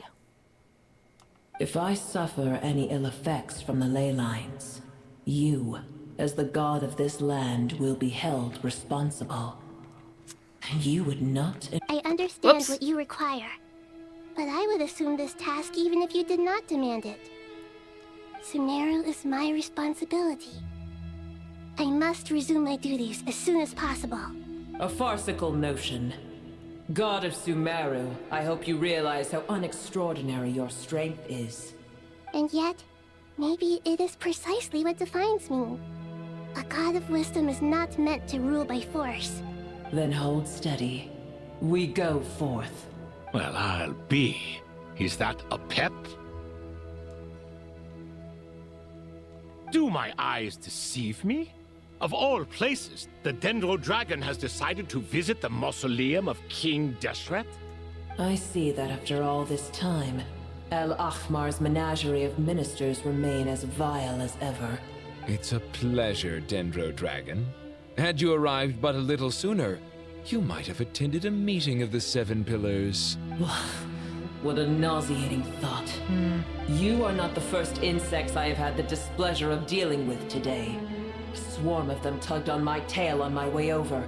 Goodness knows what hovels they crawled from. Why do all the creatures of this world remain so lonely after all this time? What did you do with them? I cast them away. What would you have me do? Keep them as trinkets? By cast them away, you mean you just, like, shoot them, or did you, like, swat them to death? Boer, this is where we shall part ways. To be clear, I do not wish to see you or anyone else here ever again, unless absolutely necessary. Yeah, we'll definitely check in on you when we actually need to. Like, you know, Sumeru tries to avoid a cataclysm again, or they finally make some of the other other dragon sovereigns playable. That would be cool. Then I wish you peace as you return to your dwelling place. Thank you for helping, Nahida. It matters not to me. Simply refrain from bothering me again. Okay, I'll probably see you in like another 3 or 4 years. A force to be reckoned with. At times like this, I feel glad that she has no interest in any of this. Hold on, just hold on, okay? We're almost there. Oh, whoa! What the hell are they all doing here? We made it. Huh? Wait, that voice! I knew she would show up. Sharouche? What are you doing here? Uh-oh, I'm gonna fall. Uh-oh. Uh-oh. Oh! Oh no. I've got you! Well, that's a relief. A pair of safe hands indeed. Just as a note, I didn't realize that Sharouche's voice was going to be so sweet like that. I would have figured it would be a little bit more like Lulapar's was, a little bit more demanding and such. Also, funny enough that these two are probably going to be in the same space together, so Lulapar is going to be calling us Master, but Sharouche is going to be calling us her butler, and then they're all going to squabble about that. The Dendro Archon's familiars. They are the last thing I expected to see here. Huh? Wait, what are the Aranara doing here? Don't you guys hate the desert? Yeah, that is kind of weird. Obviously, I was worried about the Dendro Archon. I've been supporting them with my Pari powers the whole way here. Oh, you seem pretty nervous. Is it because there are too many people around? Oh, right, oh, look at them, they're hiding. Not just people. It's all these non-human beings, too. It's hard on them. I can't believe you made such a long and dangerous journey just for my sake. I appreciate your support so much. Thank you all. Aww. I'll have to ask everyone to wait while I help our new arrival settle in. Once I'm done, I'll gather everyone to discuss our next steps. Traveler, Paimon, shall we find a place for our friends to stay? Sure thing. Awesome! Let's go! Well, first I have some questions. You answered Nahida's questions, bringing her up to speed on everything that's happened. Okay, I think that covers everything. Thank you. We can get going now. Oh, Nuvalet's back. And surrounded by... Oh my god, there's so many of them. Whoa! Oh! Oh! Are they following me? Oh! They're following me! Aw. I can't use my skills. Alright, follow me, little ones. Don't worry, I'll use my... Nuvolite will use his hydro abilities to make sure you guys don't dry out here in the desert. Luckily, he's probably a little bit resistant about it, but I don't think... I think he's probably just as susceptible of drying out as you guys. Oh god, this is taking forever.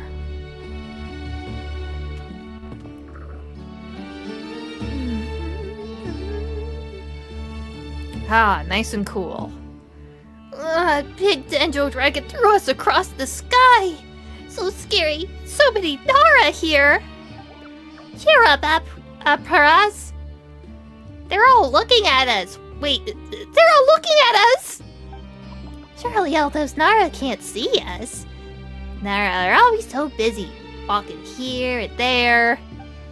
I don't let the Nara catch us. They can't have the pot, but wait, no, the Nara can't take the pot. My sister, I have to look after it.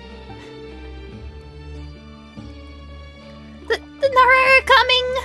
Hello, everyone. It's only us. Oh, Lord of Dendro. Nara Traveler. White Floaty was wait, was it Golden Nara that's what they call him? Yeah. Golden Nara. White Floaty. Lord of Dendro. Golden Floaty. It's been Paimon. It's been such a long time. It must be very tough for you coming all the way out here. Especially since you don't like the Veluca. Is everyone back in Aranara doing well? Raja is a Vizara tree. Vizara trees protect Aranara. So that means our Raja is protecting Aranara. Don't worry. Everyone who stayed behind will do their best to protect their home. And we'll do our part too. Ah, everyone's here. Good. I don't think the reason why they aren't voiced like some of the other things like Sarouche or Lolopar, the bottle. I don't even know what kind of language the Aranara naturally speak, so I guess they just kind of speak in like leaf rustles and tree and branch swaying. I think that's what they actually sound like. Are you okay? You look like you were about to pass out back there. But somehow we can telepathically tell what the hell they're talking about. Then you're forgetting who I am. Don't underestimate me. Sarouche, the mighty Red Floaty. Excuse me. Are you comparing me to Paimon? Ooh, I forgot how spicy she was. Well, Arartian thinks it suits you. I suppose everyone is gathered here because of me. As we can see, the situation is critical, and everyone is very busy with their various tasks, so... A new dub for Aranara, give me a chill. Yeah, I mean, I have been trying to at least do, like, voiceover for... actually read over some of these lines as best as I can in some kind of character voice. Honestly, it all just sounds like me. But it's all a bit of practice for me to do any voiceover work. Need help? Aparas can help. We can all help. Aparas brought a pot to make soup. Very delicious. Yeah, I guess I'm a little peckish. We could have ourselves a bit of a good stew. All of us are here to help. Arbalahika. Arayasan. Arapas. Aradashan. Arayuta. Arasata. And Arasaha will help. I can't thank you enough. Right now, We're focused on restructuring Aaru, processing excess information, and helping restore everyone's confidence. I'm sure you'll find it all very straightforward. I can help too. Just let me know where I'm needed. Together! Lord of Dendro, Akademiya has something important to tell you. On our way out of Aranara, we saw some Nara talking in secret. Male Nara, up to no good. That's definitely somebody that we need eyes on. Tell us everything you know. Up to no good? Yes, 2 Nara sneaking around at Caravan Ribat. What? We have to get there immediately. That definitely sounds suspicious. It's suspicious. No, we need to get going over there like 5 minutes ago now. Traveler, Paimon, I have other work to attend to here that needs to take priority. Could I trouble you to investigate the situation Arabalika spoke of? Yes, say no more. No problem. Leave it to us. Thank you. I'm counting on you. Well, at least Traveler doesn't share my sense of urgency. There's one other thing. If you are to work alongside the people of Sumeru, you will need to make yourselves visible to them. Is that acceptable to everyone? Alright, technically most Nara can't normally see the Aranara. Usually children can. Maybe some older adults that have an imagination, I guess, could still do that. Or were, I don't know, blessed by the Aranara. But I guess they could just turn that on and off. For the most part. Well, if we really have to... I guess we have no choice. Don't be afraid, Rapaz. You make the most delicious soup. Everyone will like you. Yeah, if you feed people, people are gonna like it. There's nothing to fear. No one here will hurt you. But if you do feel afraid, don't worry. Just call my name and I'll be there. Aww. Okay. Very well. Now, I shall bestow a small blessing upon you all. Whenever people see you and interact with you, from the moment their gaze meets yours, they will experience the most beautiful of dreams. Oh, okay, so just a slight memory wipe every time they get spotted. Kind of like adorable, I don't know, there was like those creatures that were in Doctor Who, where if you look at them and looked away, then... Not the Weeping Angels, the other things that looked like the Scream, the Silence. That's what they were. You look at them, you look away, you forgot you even met them. But a cute version of that. Nahida gently raises her hand. You don't know what she did, but you feel a wonderful presence. Like something out of a lovely dream indeed. Sunlight trickling through the branches, glistening like gold leaf. The trees chanting softly in the breeze as the flowing waters play a symphony. Your heart swells up like a balloon as it fills with happiness. There are many terrible things yet to be resolved, but in this moment, all you feel is peace, friendship, and love as you stand side by side with dozens of other creatures together in the forest. The people around you turn their heads and scan their surroundings. They hear it too.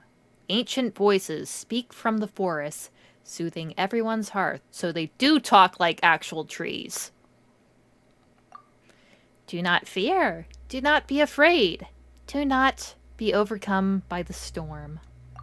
Do not fear. We will face it together. This too shall pass. Oh, that was lovely. Hey guys, you guys hold it up okay? The Nara are looking this way. Oh, whoa! It's okay. It's okay. Lika will protect you all. Oh, look, there's more hiding behind a pillar. That is adorable. Holy crap, but you got even more folks sitting around here. Working for the, Aaru unit.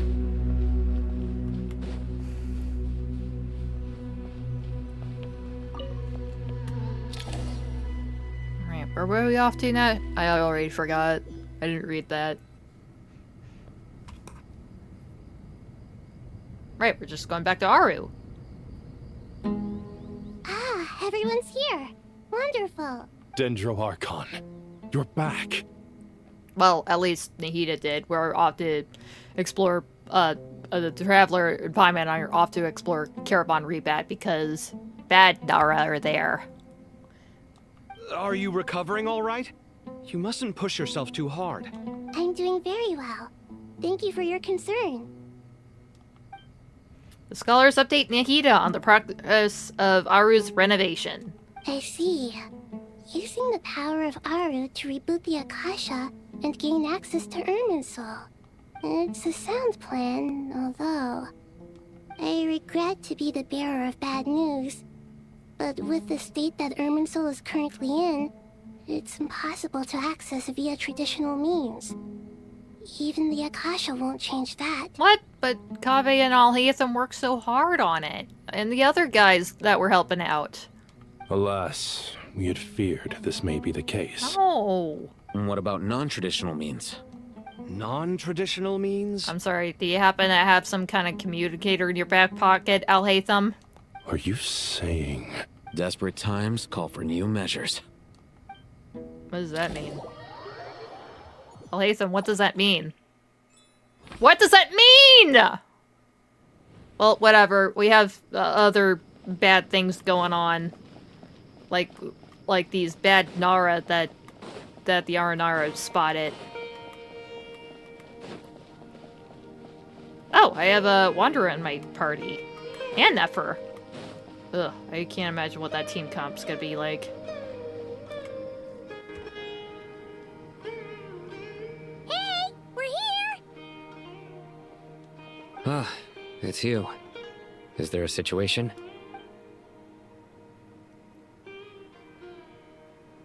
The Aranara have good intuition when it comes to people.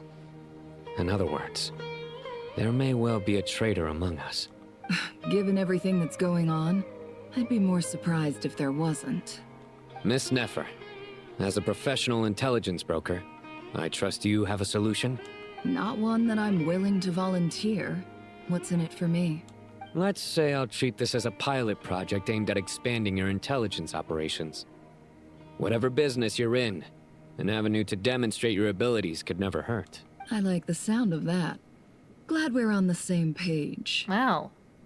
Even during a crisis, they're making connections, but then again... At least they're opening up that this might not be a one-time deal that we have to deal with one another. This is kind of a major crisis, so it's probably best we have you with us if something else ends up going bad. Given that you rarely set foot in Sumeru, practically no one at Caravan Ribat knows who you are. I take it you've read the files on everyone in the area?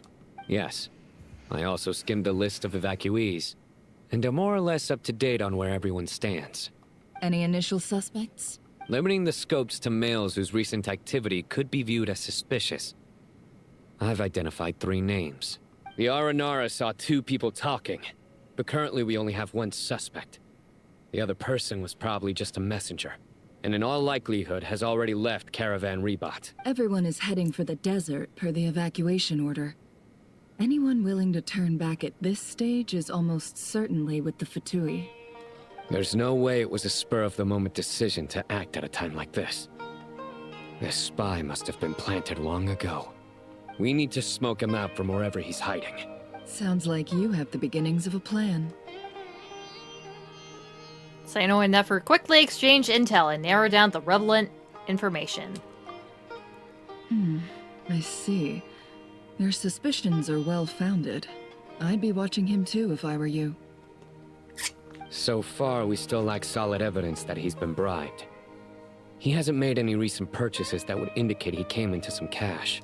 Then let's get closer to him to confirm before we make our move. I can handle it. I'm not based in Sumeru, so barely anyone at Caravan Ribat knows who I am. And you're certain you've never encountered this person in Nodcry? I'm certain. Besides, it's extremely rare for me to have had any direct contact with Sumeru mercenaries besides Jet. There's no way he could have seen my face before. Cyno, stay out of sight and wait for my signal. If he raises any red flags, I'll bring him toward the main road. Understood. I'll take it from there. Excellent. Well, it's a pleasure working with you. Oh, I'm just Nefer. Okay, looks like we're gonna do some interrogating. Let's interrogate this person. An eremite of the Core 30? Darker skin, scars, frequents the desert, and has ample combat experience. Nothing unusual about how he dresses or acts. What's that he's looking at? A coin. Interesting. Could that be how his contact paid him? Conveniently discreet for someone trying to hide any unexplained income. And yet it could be highly valuable. Sorry to bother you. Has everyone here already left? I don't suppose you happen to see a lady wearing a hat? Ma'am, what are you doing in Caravan Ribat all by yourself? The main group evacuated some time ago. Didn't you pass them on the road? My friend and I lost some of our cargo along the way. I didn't want to miss out on potential business, so I told her to go on ahead and meet the client while I retraced our steps. I didn't think it would be so late by the time I found it. And then there was a terrible sandstorm. I guess I must have taken a wrong turn, because I didn't see any large groups on my way here. Forgive me for asking, but just to be on the safe side, could you describe this friend of yours? Sure. She has blonde hair, and she was wearing a hat and a white dress. You'd definitely know if you'd seen her. Yes, I think that does ring a bell. Ah, my apologies. During this exceptional time, the Core of 30 are under orders to be extra cautious when dealing with unknown people, whoever they might be. Oh, she was describing Nicole. Sorry, I was thrown off. There's not a whole lot of characters that wore hats that I remembered at the top of my head. I'm so dumb. But at least she was describing an actual person. I understand. Well, sir, is there anything else you need to know? If not, I'd better try and catch up with them. Hey, wait! They left a good while ago now. You'll never catch up with them on your own. Why don't I give you a ride? I'm here to collect the last few people anyway. We have plenty of carts, so one more won't be a problem. That would be amazing. Traveling with a group will be much safer. I'll have to pay you for your trouble. Hey, let's not worry about the money for now. Wait here a moment. Once I'm done packing up, I'll take you to join the rest of the group. Now, obviously, he's lying about it, too. All right, thanks. Let me know if you need a hand carrying anything. No need for that. I'm strong enough for both of us. Okay. Well, I wish there was some way I could repay you. Guess it's my lucky day, running into someone who knows what they're doing here. You might have just saved my life, you know? Aw, well look at you schmoozing. You're not wrong there.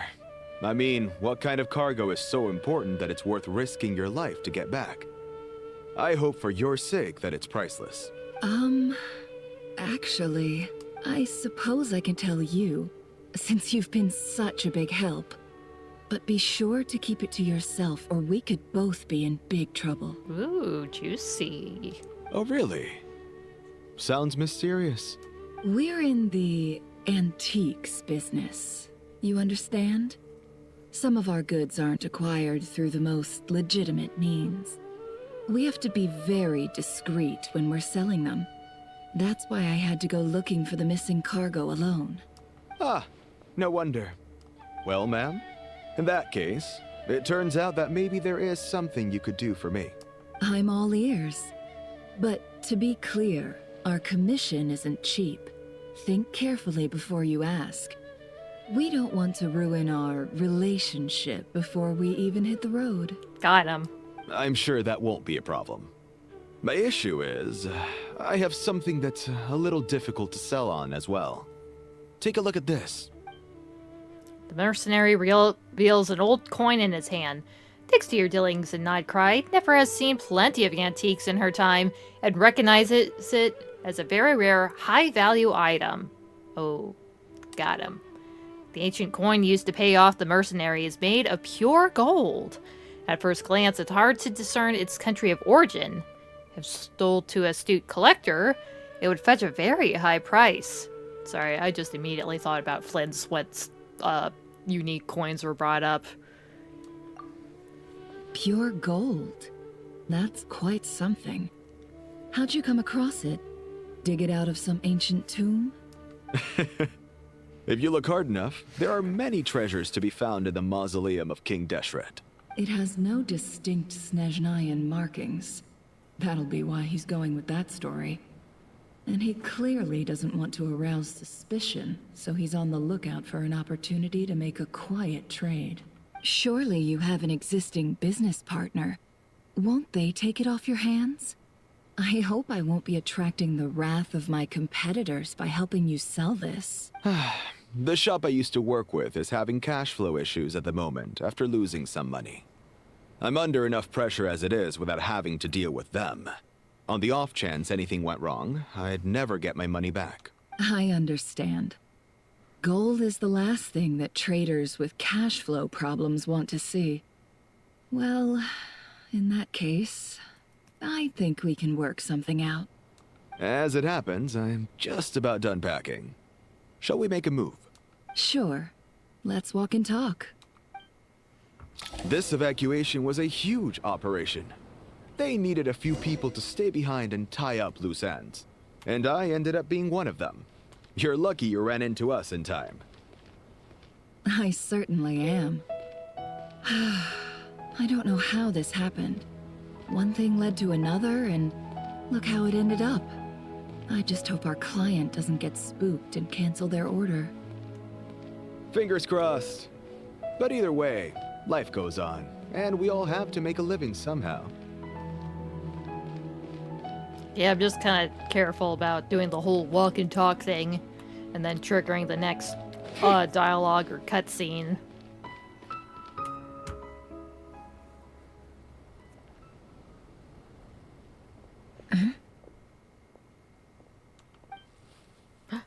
Here we go. Hands where I can see them. Bust it. General Mahamatra! No, wait! What are you doing?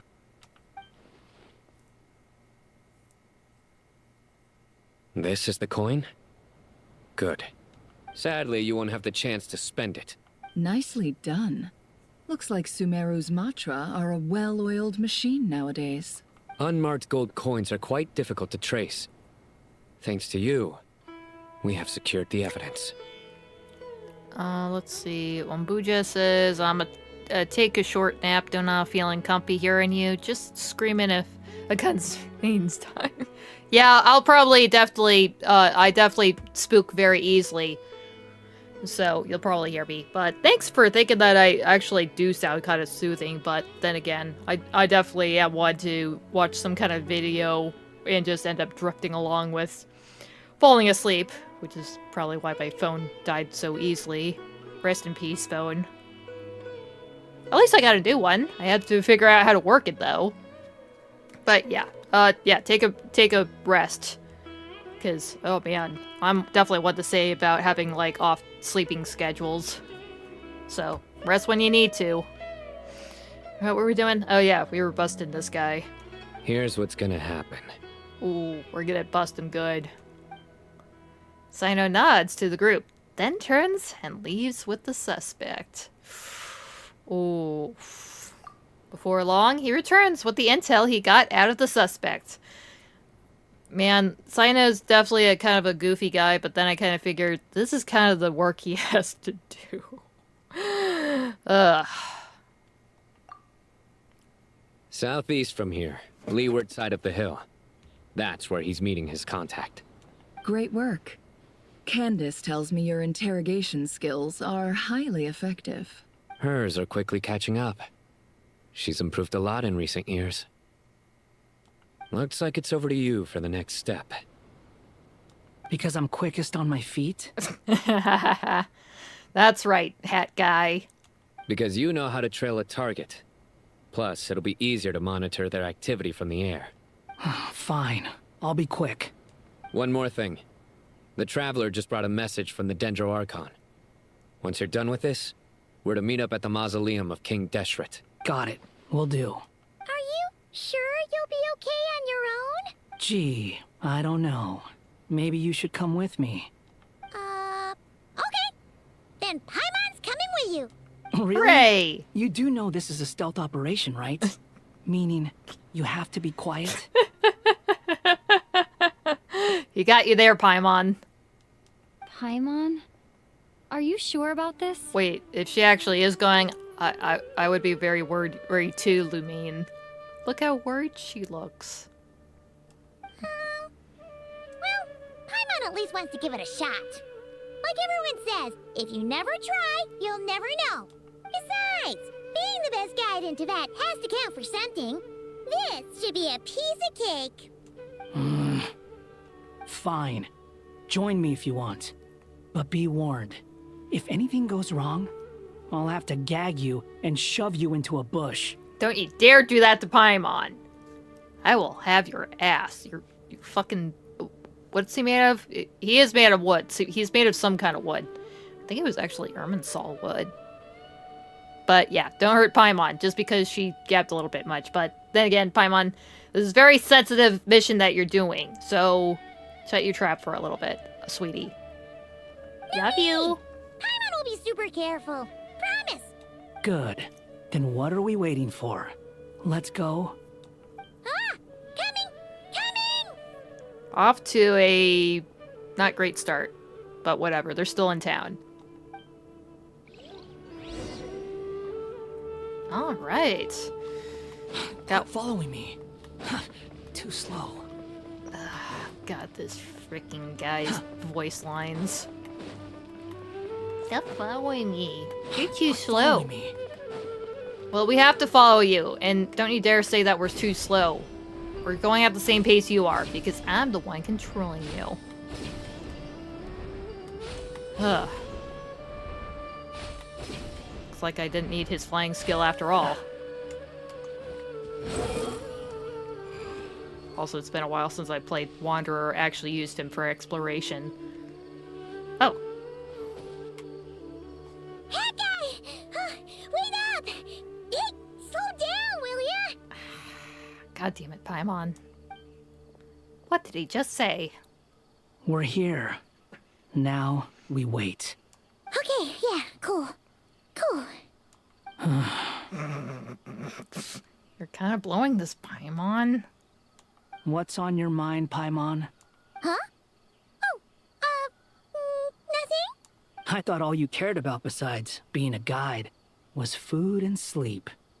Why the sudden urge to go on a dangerous mission? Yeah, this is actually... I'm surprised that she's actually doing this. Or even wanted to be away from Traveler for a little bit. Oh god, don't tell me that she actually wants to talk about Traveler with Wanderer in private. What's that supposed to mean?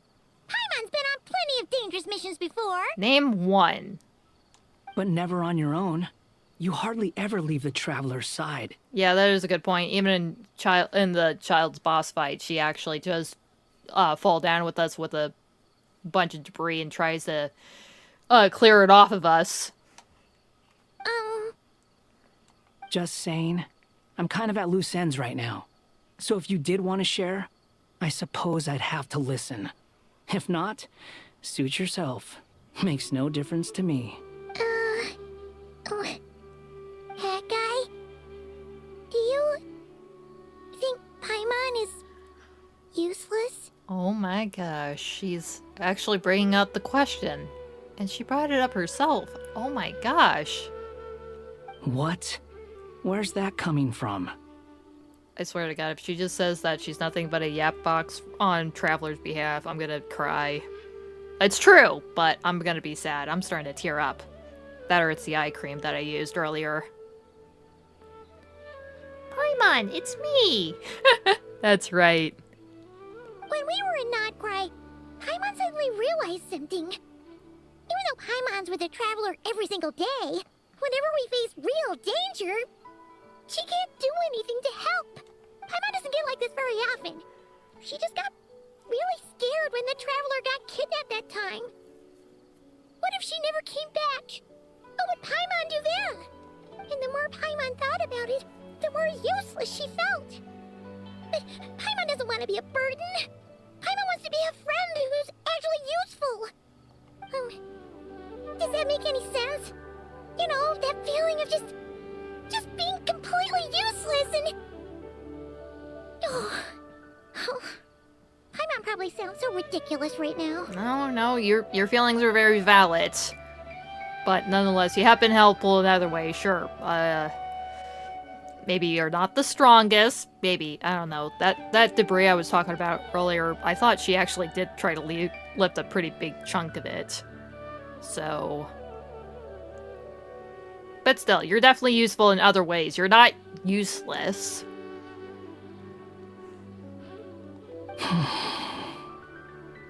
You asked the right person.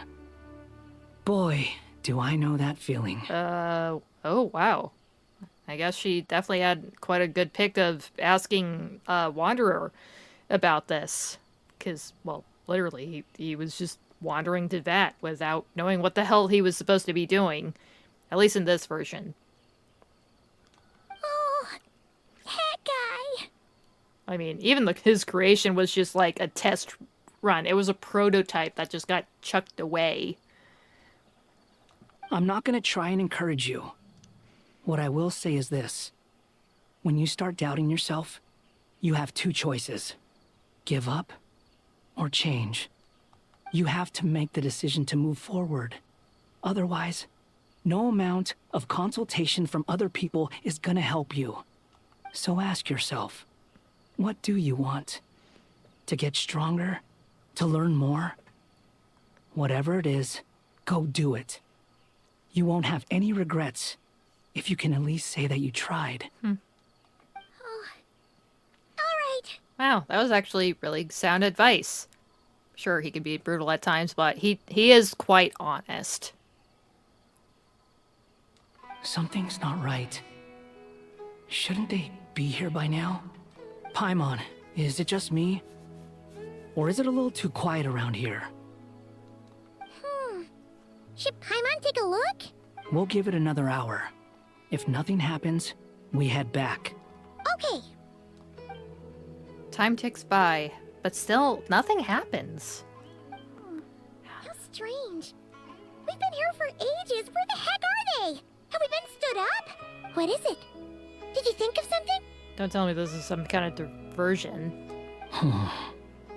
Something feels off about this whole situation, but I can't quite explain why. We know for sure that the guy Cyno caught had something set up, yet somehow his contact is a no-show.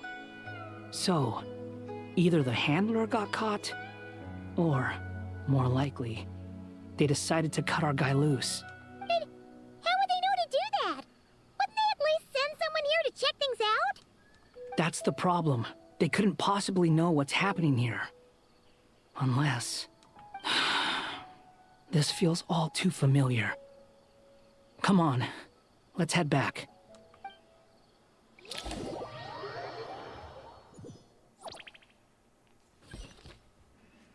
Alright, we're back to the Mausoleum. Even though this isn't a formal meeting, I'd still like to start by saying how grateful I am to each and every one of you.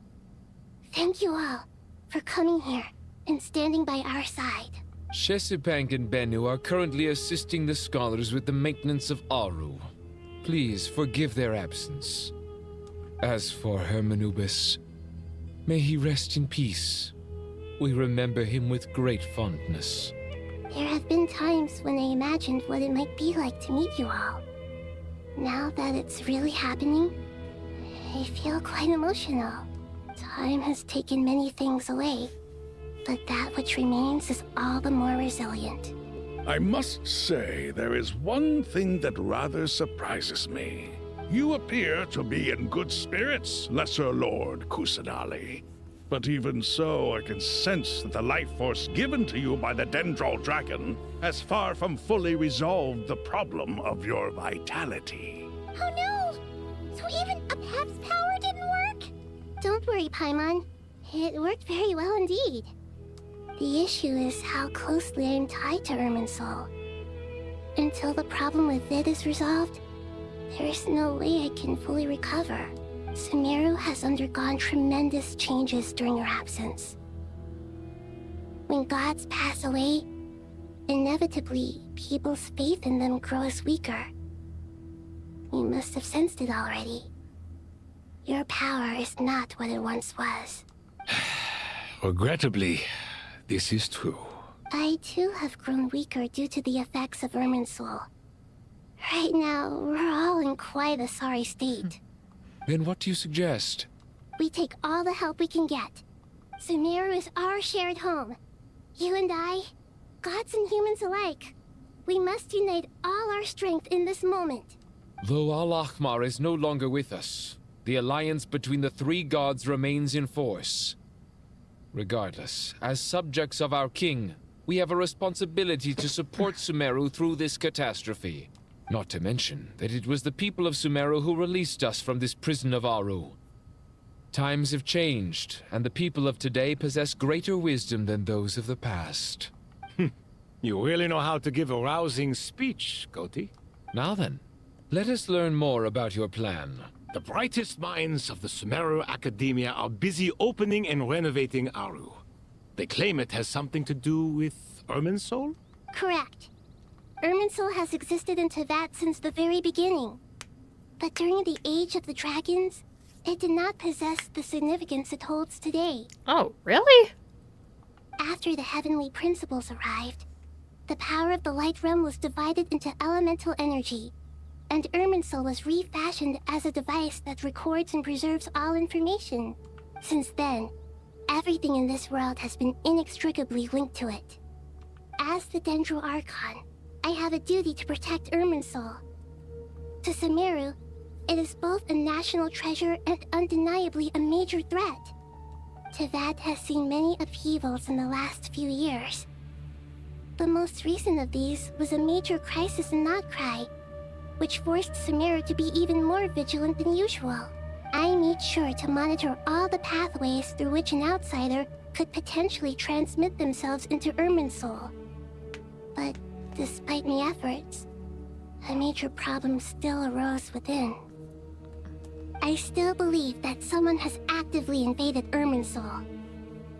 But rather than taking any of the pathways I referred to, the intruder chose instead to utilize the most direct route, and the only one that cannot be protected against, by entering Irminsul through death.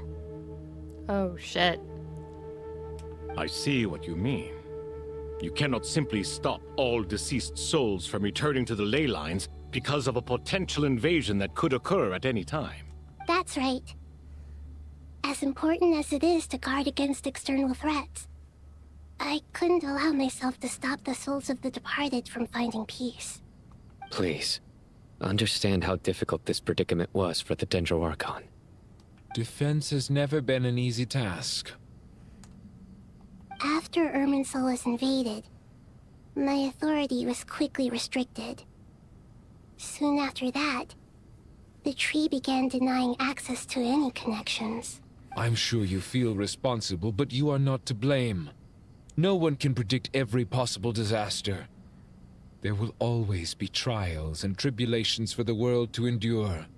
But the people of Sumeru should not have to endure this. We must find a way to break through the lockdown and connect to Irminsul. And this is why you need Aaru. Yes. The only thing in Sumeru capable of rivaling Irminsul in terms of overall function and performance is Al-Ahmar's legacy, Aaru. All I managed to do before falling into a coma was make some minor adjustments to Irminsul. Using Aaru is a last resort, and a move that comes with enormous risks. The scholar's initial plan was to borrow Aaru's power to reboot the Akasha, then use the Akasha to connect to Irminsul and investigate.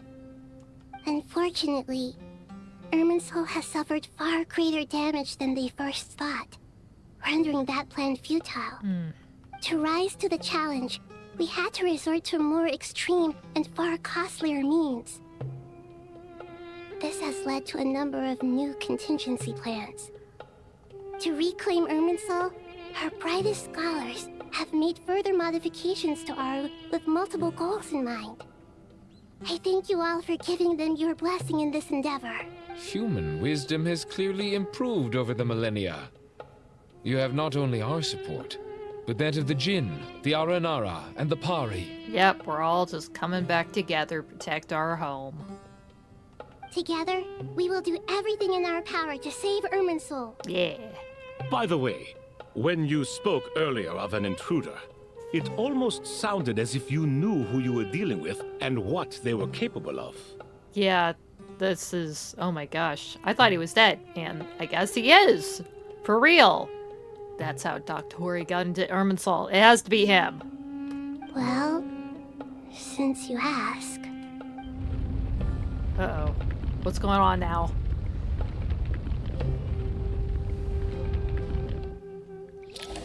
Oh god, I hope that was Kaveh and Alhaitham doing that.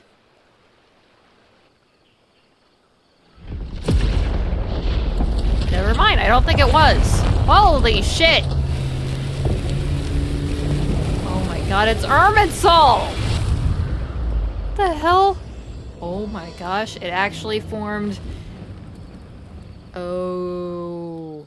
Is this a good thing or a bad thing? I don't know. Is this as good or bad? Oh, golly gosh, I don't know what to make of this now. Master Tighnari! What is that? It looks like a tree, Collei. That's what I see. But seriously, I have no idea what the hell just happened. Is this Irminsul? I know, Irminsul, actually given tangible form. What the hell spawned this? How did this happen? What's going on inside? Luckily, we managed to evacuate everyone. Yeah, I guess that was pretty good. Nobody had to get literally uprooted with their houses or whatever, along with that tree. What in the world was that? That was terrifying! Nahida, so this is the catastrophe she's been fighting against all this time? Oh my. I understand now, Dendro Archon. You make yourself quite clear indeed. Not once over the millennia has Irminsul been so terribly afflicted as this. Please continue, Dendro Archon. Irminsul's root system is what comprises the ley lines. In the past, it has always been hidden away, going unseen by the general populace. But now, an evil intruder is making it reveal itself. It has become a tree of unbridled greed. A clear sign that a deranged experiment has advanced to a new stage. Oh no. Blasphemy.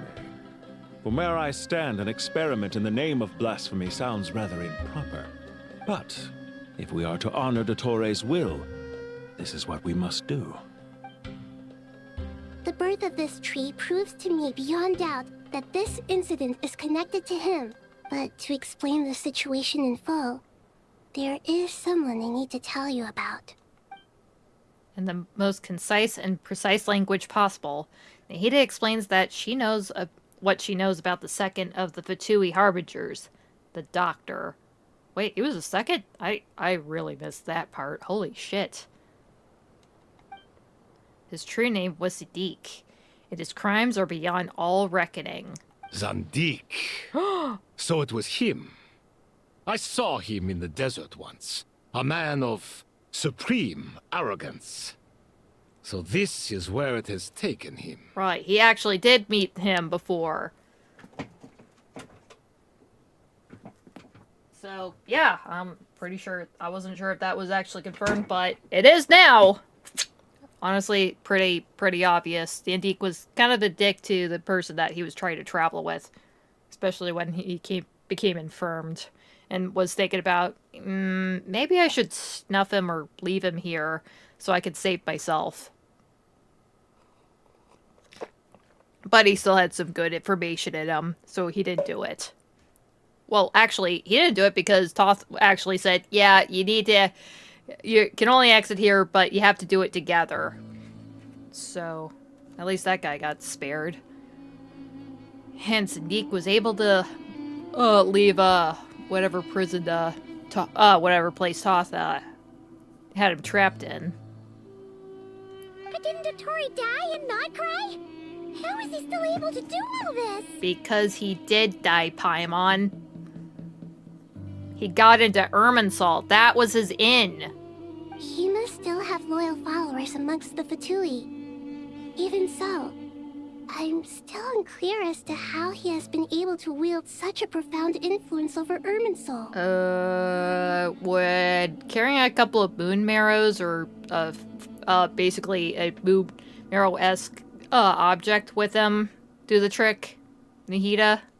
I can confirm that Fatui forces have arrived in Sumeru City. Furthermore, Irminsul seems to be undergoing some kind of mutation. Evil branches are beginning to grow.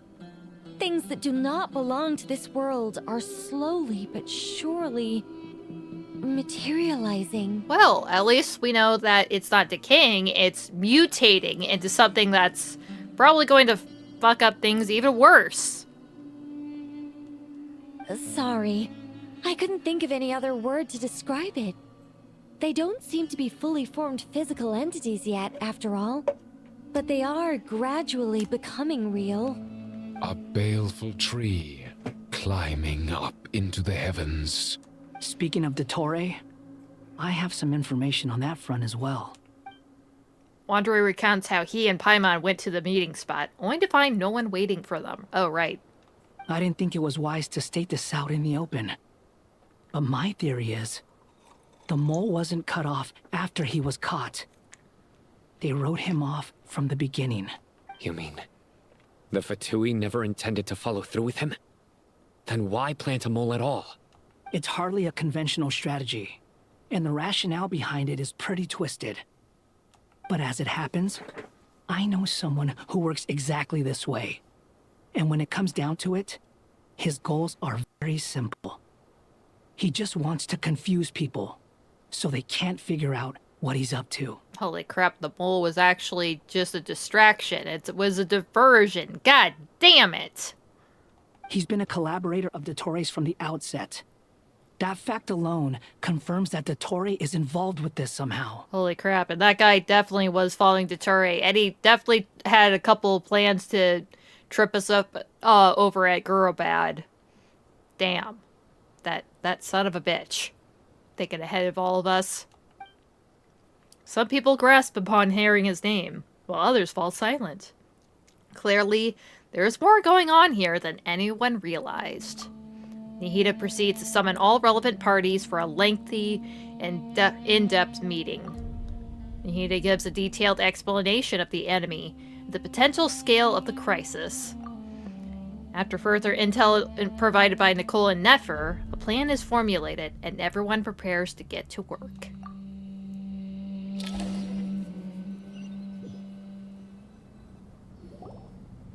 There is still much to be done. Everyone, please remember our core strategy. As per the discussions, the following groups must act immediately. Mr. Alhaitham and Mr. Kaveh, the next phase of the Aaru renovation project must begin right away. Godspeed to you both. We'll give it everything we've got. The plan looks feasible, but the implementation will require certain resources. General Mahamatra Cyno and his team will help to procure the materials required for modifying the terminal. No problem. I've already spoken with Sethos and Hat Guy, and they've agreed to assist me. This kind of thing is best left to the fleet-footed, right? Hat Guy? If it's efficiency you're after, we're the right people for the job. Following up on the elemental energy amplifier we discussed, Miss Dori, I assume you're the one most familiar with the status of this project. Aside from the Dendro Archon, of course. Yep, that's right. Leave it to Lord Sangama Bay. Really? Even Dori's getting in on this? Of course, why wouldn't she? They probably would have still needed like a lot of rare material and funding to get something like that up and running. Got it. Well, I'd like Madame Faruzan, Collei, and Nicole to support Dori on the technical side. You can count on us. Will do. Rest assured, I'll take good care of Collei. Deyha, Candace and Nefer, you'll be in charge of negotiating between the various parties. I trust you remember our goal. You bet. We can handle it. Good. I believe that covers everything. Tighnari will provide ad hoc support as needed, if that's okay. Sorry, I just realized that Candace actually was here. Hello, Candace. Damn it. Well, I missed her a sec ago, but she's here now. Poor Tighnari. Must be tough being Nephis' student. Getting bossed around all day, every day. Well, at least he didn't just teach him how to do puns and jokes.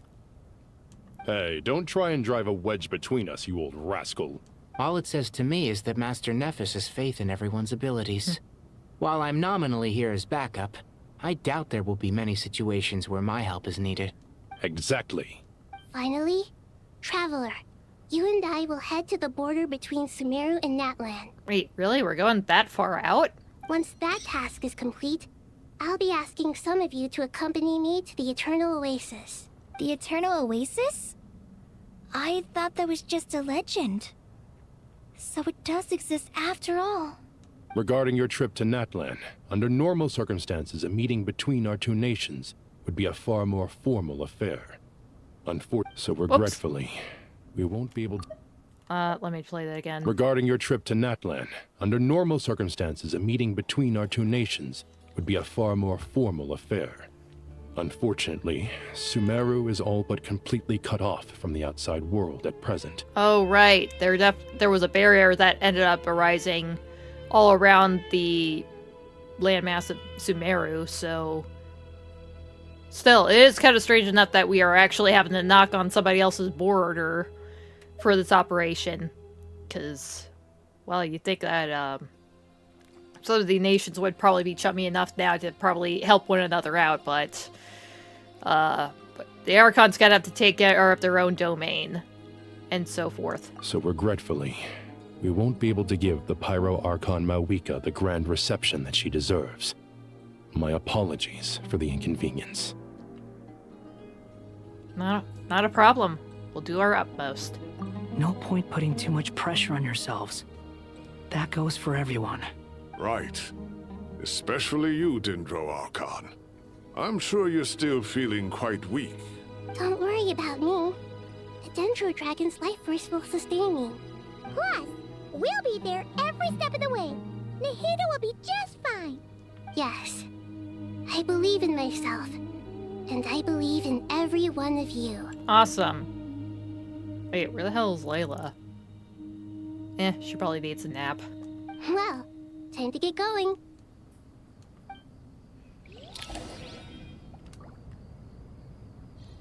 Where to go now? Is there anybody I can talk to around here? But you folks. No? Just milling about? Alright.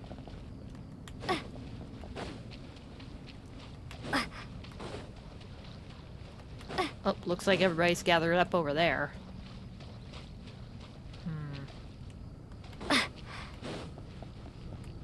Hey, fellas. To what extent we can implement the final plan depends on how successfully the Akasha can be modified and configured.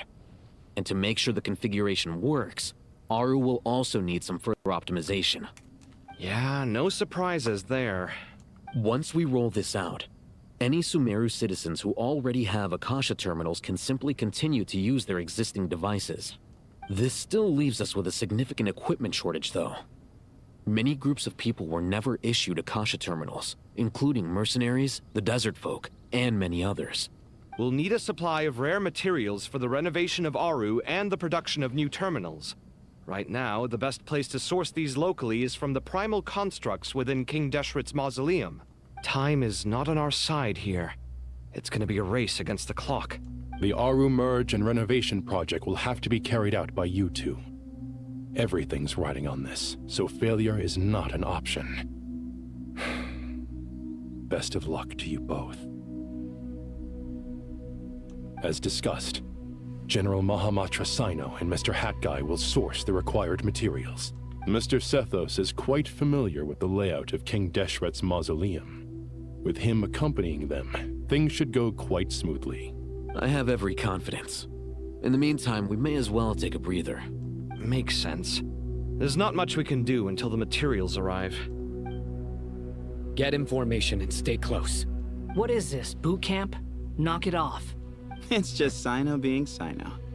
You know what he's like. Everyone clear on our mission objective. Look at the excess primal constructs, dismantle them, and extract the required materials. And King Deshret's 7 pillars agreed to this?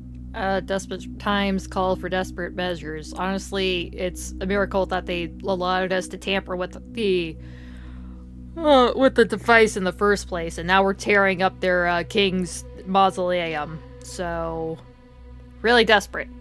What's Deshret gonna be doing with nothing? So, it's a little bit more value to us now. If they're just sitting there doing nothing, we might as well put them to use. Thoth's words, not mine.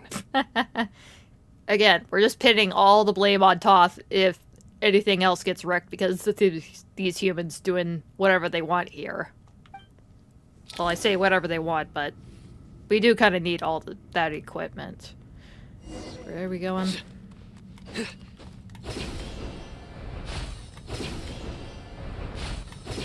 forgot how crazy this place looks. It'd be kind of silly if I actually jumped off from here. Nah, I have places to be. No time for silliness.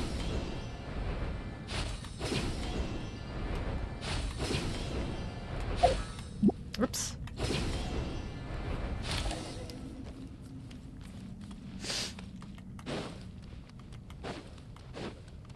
Oh, looks like we're gonna fight.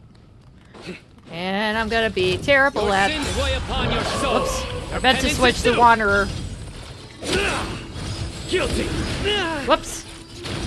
And You stand condemned. I don't know how to use Cyno. Unsightly insects. Squall fury. Ow.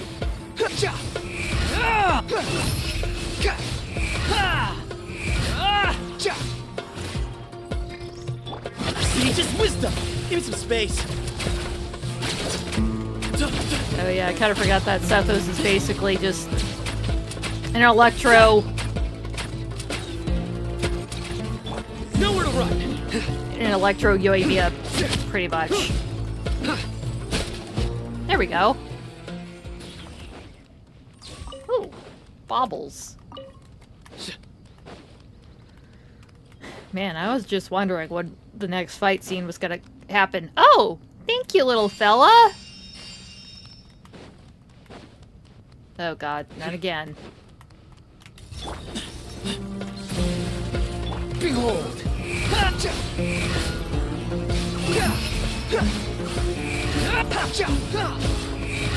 Bow your head.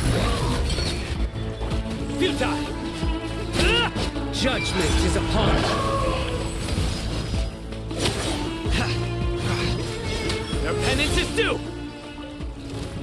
Oh shoot. Guilty. Still going. Al-Akbar. Way ahead.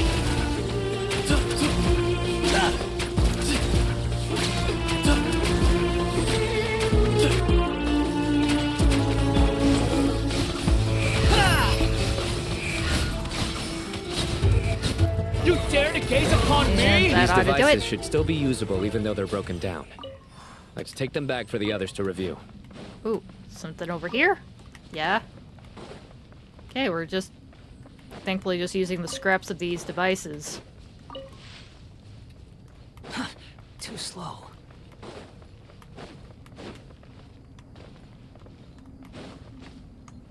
The wind rises.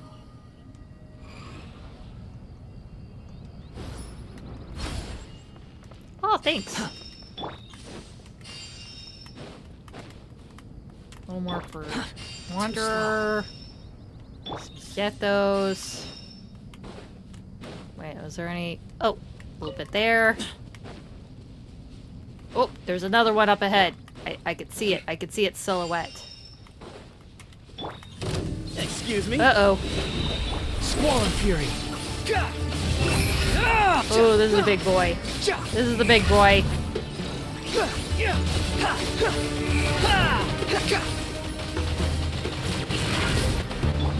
ahead. Move or be moved. Uh-oh.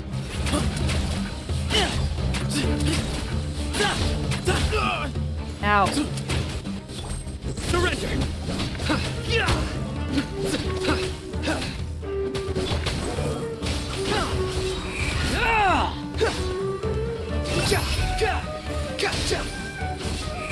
Bow your head.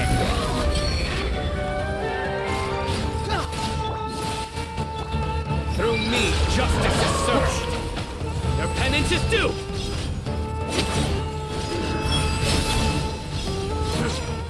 Nice. How many do we need again? Enough to make an Akasha terminal for everyone who doesn't own one. So like 1 billion of them. I remember you telling me how revolutionary these Akasha terminals were. You've used one before, right? Yeah, pretty much everybody that lived in Sumeru City had one of those little glowy leaf things on their ears. After, just before the Archon quest. Or, yeah, the Archon quest.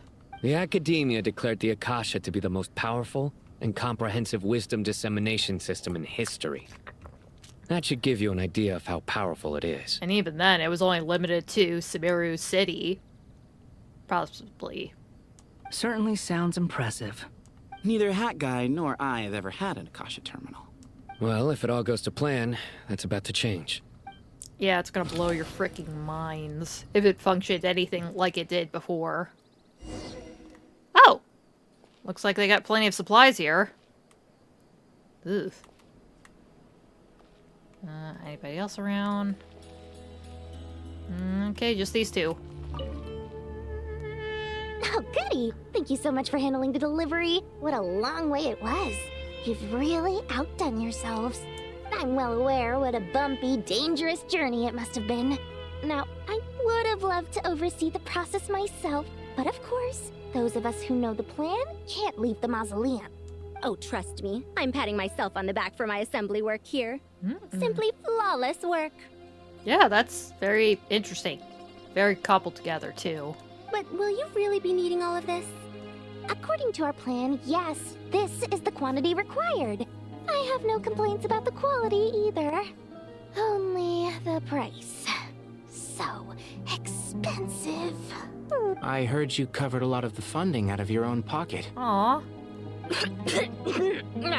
Oh, that's an exaggeration. The Akademiya provided most of the funds. I just offered a small token of my goodwill. Of course, the real tragedy is how little profit I'm making on this. You know, it's a serious crisis when you can't even make money out of it. Man, screw making money. A crisis is a crisis. I think the price of a person's life can outweigh a few coins. Huh? So, yeah, suck it up. It's really quite a beautiful design. And I'm intrigued by how such a diminutive device is able to output the power of the Light Realm. What? Did you attend the lecture on Light Realm energy, Madame Faruzan? I don't believe I saw you there. Of course I attended. I was just a little late, so I had to listen to the whole thing from outside the back door. Anyway, I have a perfectly good understanding of Light Realm, elemental and abyssal energy, as well as the relationship between the three. Good to know. Master told me in private that the conversion process between Light Realm energy and elemental energy involves highly classified knowledge that shouldn't be disseminated too widely. But even so, the scholars still shared said information. Well, you can't enforce a rule that everyone breaks. Is that the idea? Yeah, that does seem kind of moot, isn't it? At first, the Dendro Archon was reluctant to explain it in great depth for safety reasons. Later, she came to terms with it, and simply informed my master that we would all have to face the question of survival together. To protect someone from such dangers means keeping them in the dark. But for someone to know and embody the wisdom within, they must understand its very essence. It's an information hazard. We're exposed to danger just by knowing the facts. And just like bait, it lures us in by offering us the solution to our problems. But if you're not careful, you'll end up pursuing it down a dark path. A tricky problem. But today, this big problem has been broken down into many smaller, more trivial ones. Yeah, I guess having a minor cogito hazard is just kind of a nice trade-off given the situation, and hopefully it pays off in the end. What do you mean? Ah, I get it. For instance, you and I share secret knowledge, while she and I take on the risks of life, death, and fate. Something like that? Hey, what? That is not what I call a trivial problem. Okay, this is definitely way more than Dori bargained for. Well, as they often say in Bahumana, an event that is monumental to the individual is negligible in the grand scheme of history. Generally, the fate of the individual is an insignificant affair. Being from Amorta, where the subject of our research tends to be a lot more personal, I have to disagree. It's hard to dismiss the individual as insignificant. But then again, it's you individuals that are trying to help in the greater, scheme of things. In other words, the big problem of survival has been broken down into many small, interconnected factors, and each one of us represents one of those factors? Good enough, yeah, pretty much. When the same secret is shared with a group of people, the same fate binds them together. Most people would find this unimaginable, but to us scholars, this is the path that has always beckoned to us. Sharing knowledge is a good way to fight against fate. I will always believe in that. All right, I think that's everything. Thanks a lot. But don't go anywhere just yet. I'll still be needing you to calibrate the equipment.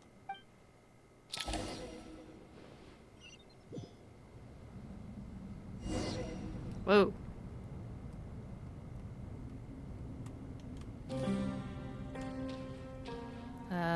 Wait, what are we doing again?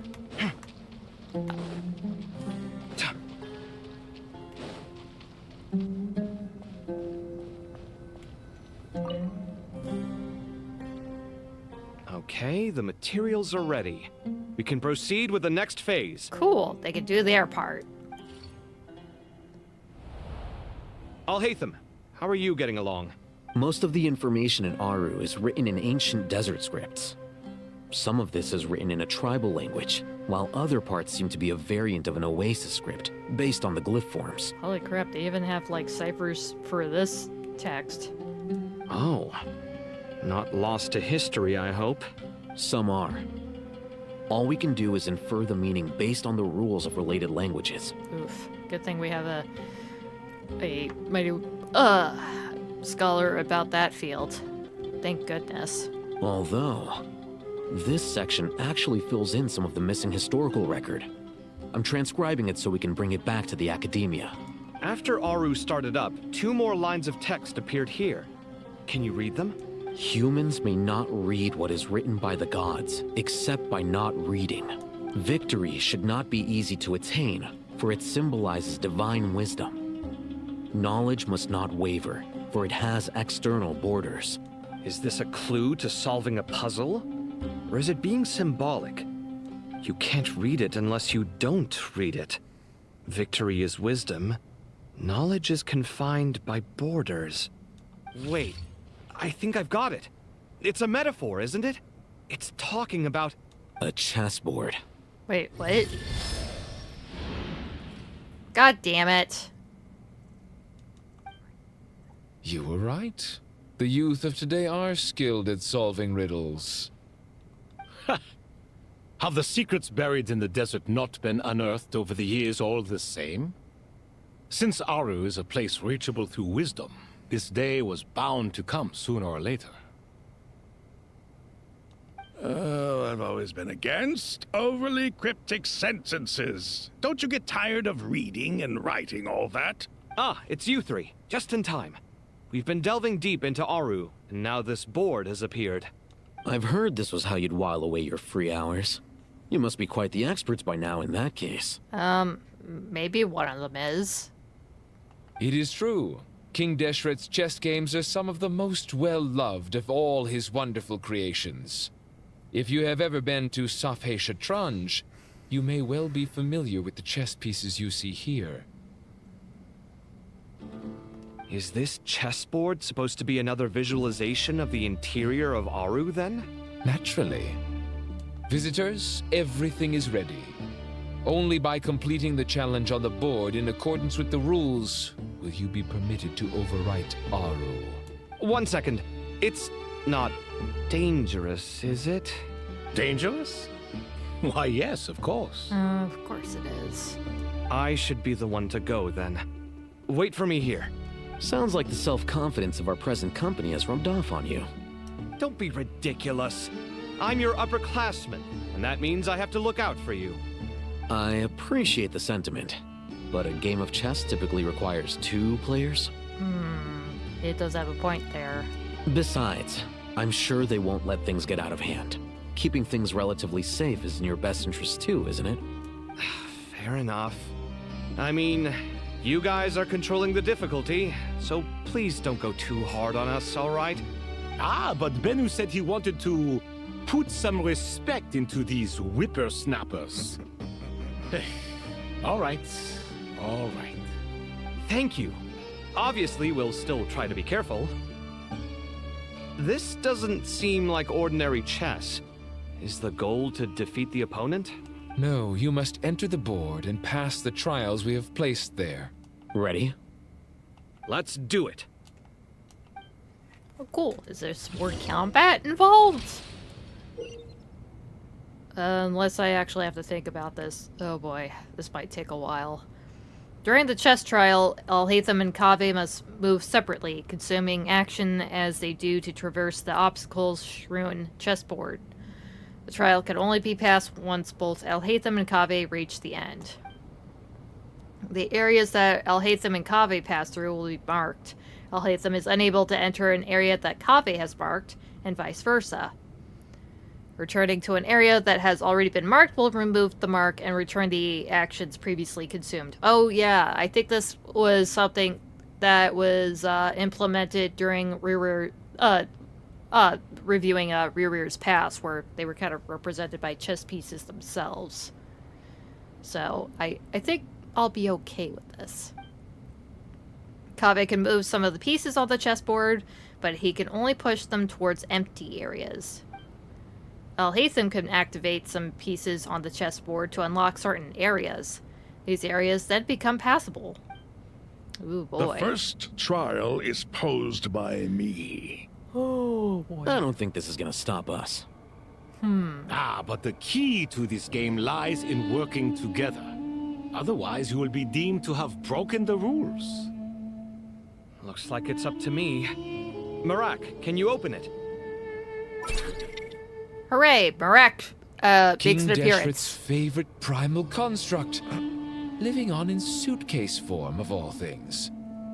Amusing. Wait, you know what a suitcase is? Oh, excellent work. Weird.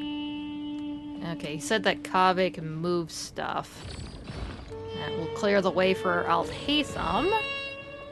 And then... Okay, perfect.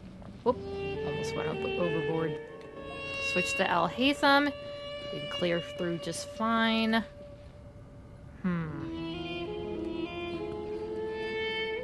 Oh. Oh! That's how he does it.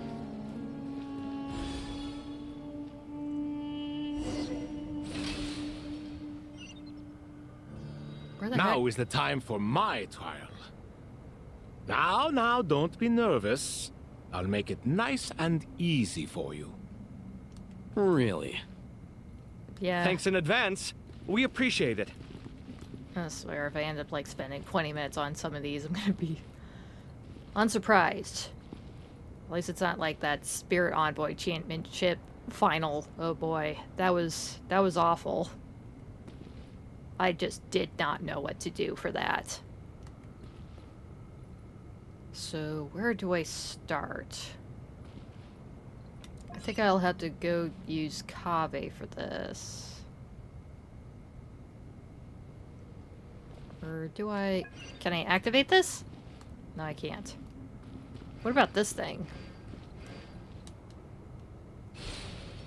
Okay, that clears that. Turn him back to his position. Now what? Actually, See if I can... Oh, wait, no, I can't go over there. So he definitely has to go first.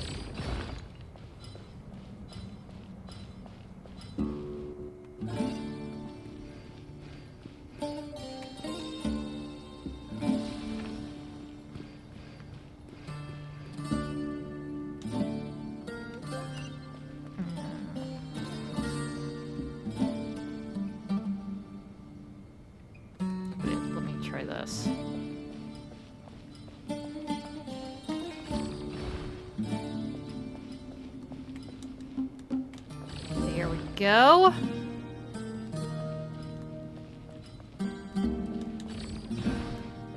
Going over here. And perfect. And then the path is clear for Alhaitham. Perfect. Thank God this is an actual game of chess, otherwise I would... Ibis King, don't you think this all rather inappropriate? You may as well be handing them victory on a silver platter. Do not expect me to follow your lead. Didn't think so. Suit yourself. Good thing this isn't actual chess because I would fail immediately. I don't know what any of the chess pieces are supposed to do. Where do I go first?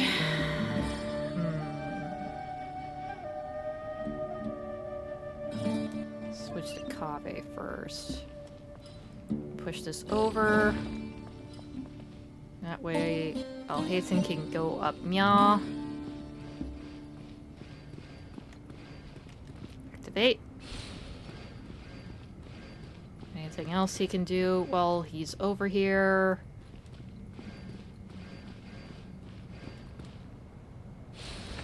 Perfect.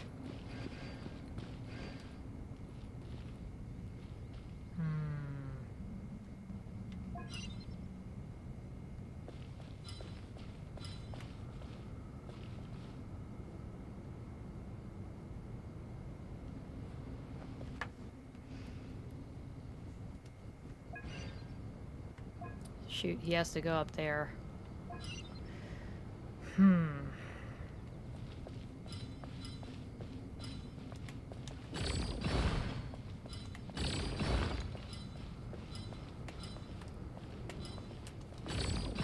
I'll free the way up.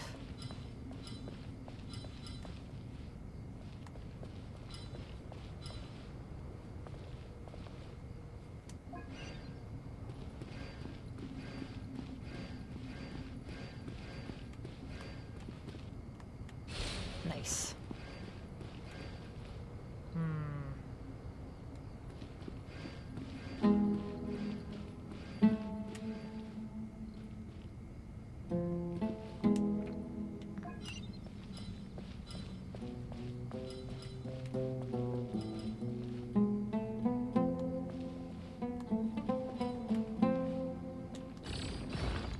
See if this works.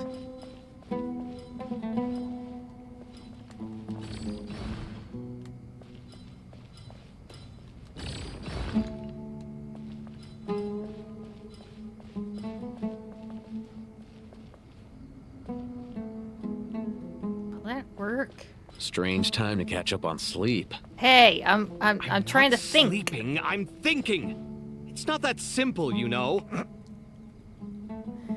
Yeah, I'm definitely taking my sweet time if they're starting to argue. Wait a minute. Ooh. I'm gonna push this up and away. Come on, make it, baby, make it. Strange time to catch up on sleep. Hey, I'm getting there. I'm almost done, Alhaitham. Sleeping, I'm thinking. It's not that simple, you know. See, they only argued twice while I was figuring this out.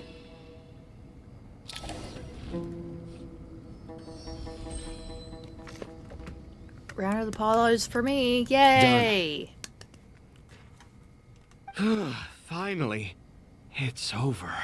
That was not as bad as I thought. But seriously, that was incredible. Standing on the chessboard felt completely different from standing on solid ground. And also... Oh, sorry. I'll save my thoughts for later. Thanks to the three of you for helping us out with this. Is it just me, or were you giving us quite a lot of guidance along the way?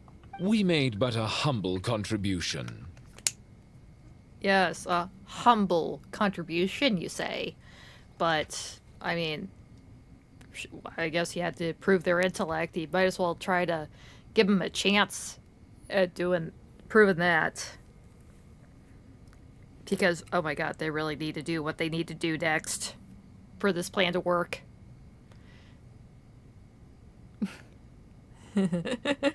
Yeah, sorry, Alhaitham. I'm gonna take a nap a little bit. Yeah, fair enough. But seriously, I didn't take that long there, Wambuja. You lived up to our expectations. Bravo! Our aid was not given for naught. Ha ha ha. He admits it.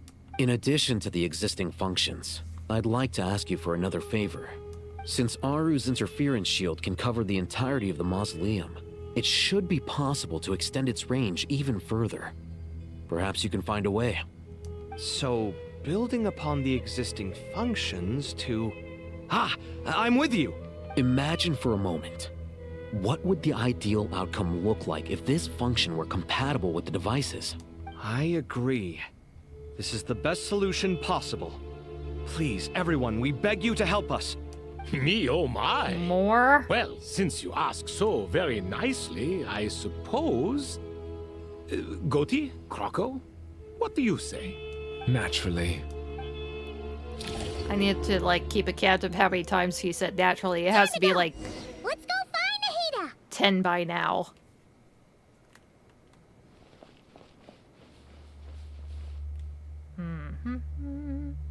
Looming, what are you staring at? Stop looking at the buff Core 30 gentleman here. Stop it. Focus!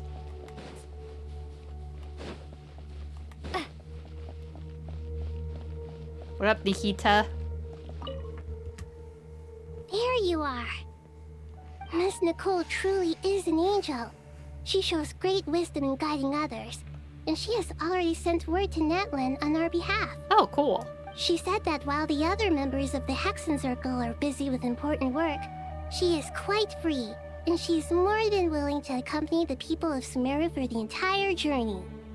Oh god, don't tell me that we're gonna have to break through the barrier and try to get people out into Natlan, are we? Oh, there's Nicole, alright. Always super patient and loves to help everyone out. She's the best. Yeah, Nahida is the best. She is.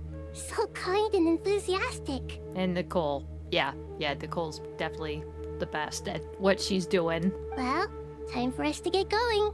Let's head out. Alright. To the border of Natlan. Woo! Man, it's been a while since I've been over it that way. I actually did cross over the water channel to get to Natlan when I first got there. Yeah, there is the waypoint that's already opened up in its borders, but whatever. I actually wanted to see how it connected to the rest of the continent.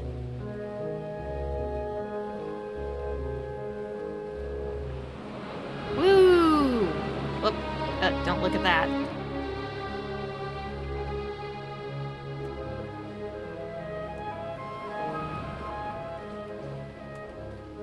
Uh-oh. I'm not gonna make it! Shit.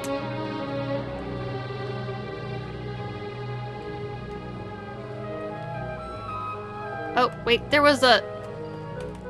Damn it. I didn't realize those things were there. There we go. Oh, good. Glorious sunlight. Yeah, it's been so ugly and gray out over in Sumeru lately. This is really nice to see. Here's the barrier. Ah, glorious sunny Natlan. This should be one of the closest places to Natlan in all of Sumeru. What? Don't tell me that we're trying to contact Boybika to bust it down with her massive claymore or her what's her motorcycle called? The flame treader or something like that. You know, bust it down with a cool Healy. There's the barrier Nicole and Nefer mentioned. It completely cuts this nation off from the others. Yes. But why? Why separate you from the rest of the world now, specifically? And if I'm not mistaken, Irminsul was polluted once before, wasn't it? Yeah, that's what the Withering was, wasn't it? I think that's right. The forbidden knowledge was eliminated, but the fact that Irminsul was polluted should remain unchanged. Ah! I was right! Good question. I'm wondering the same thing myself. Holy shit, I was right. She came to try to bust it down with her boaty bike. That voice. Muika, you got here pretty quickly. You heard a rev of an engine and you didn't immediately think, oh, it's the Pyro Archon and super hottie Moivika. Hello, traveler. It's been a while. Yeah, I don't need the notes on this one. I know who this girlie is. Hello there. Hello, Dendro Archon. Holy crap. I don't think I've seen an encounter like this in... Well, I don't think I have, actually, in-game. Well, I think the closest I probably had was maybe Farida and Zhongli. That's probably it.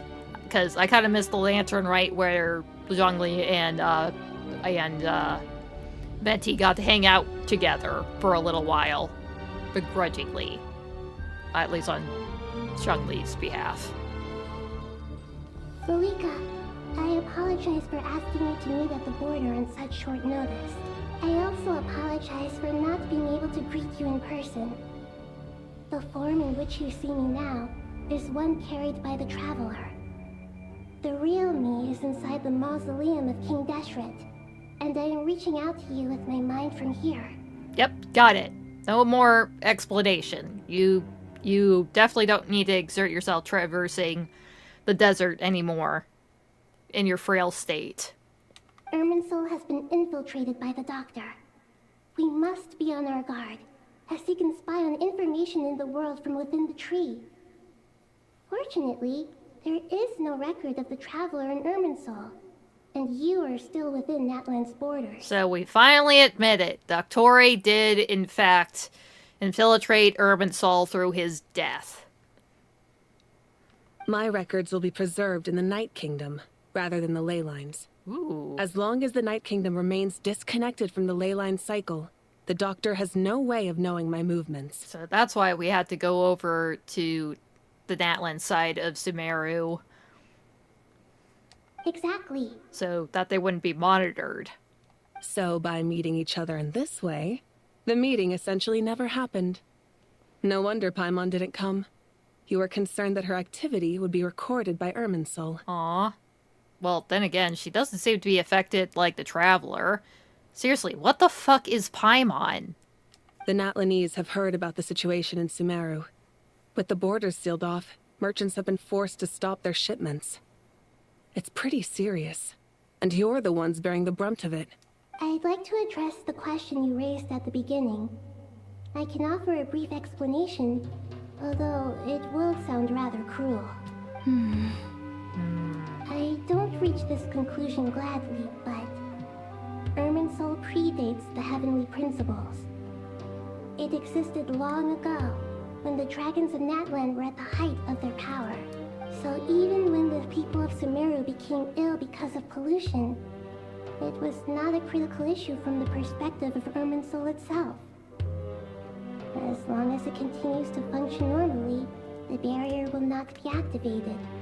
But this time, the Doctor's invasion has directly affected the tree. That is what caused the barrier to deploy. The heavenly principles established a rule that when Irminsul is plunged into grave danger, a portion of power will be reserved to isolate Sumeru.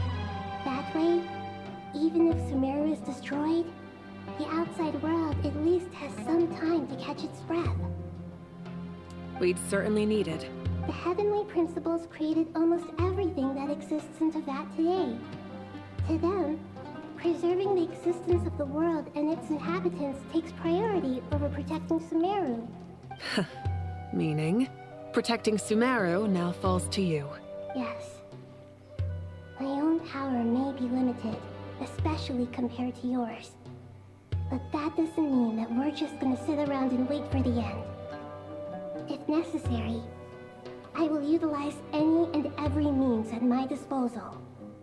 Nicole of the Hexen Circle didn't say exactly what this meeting was about.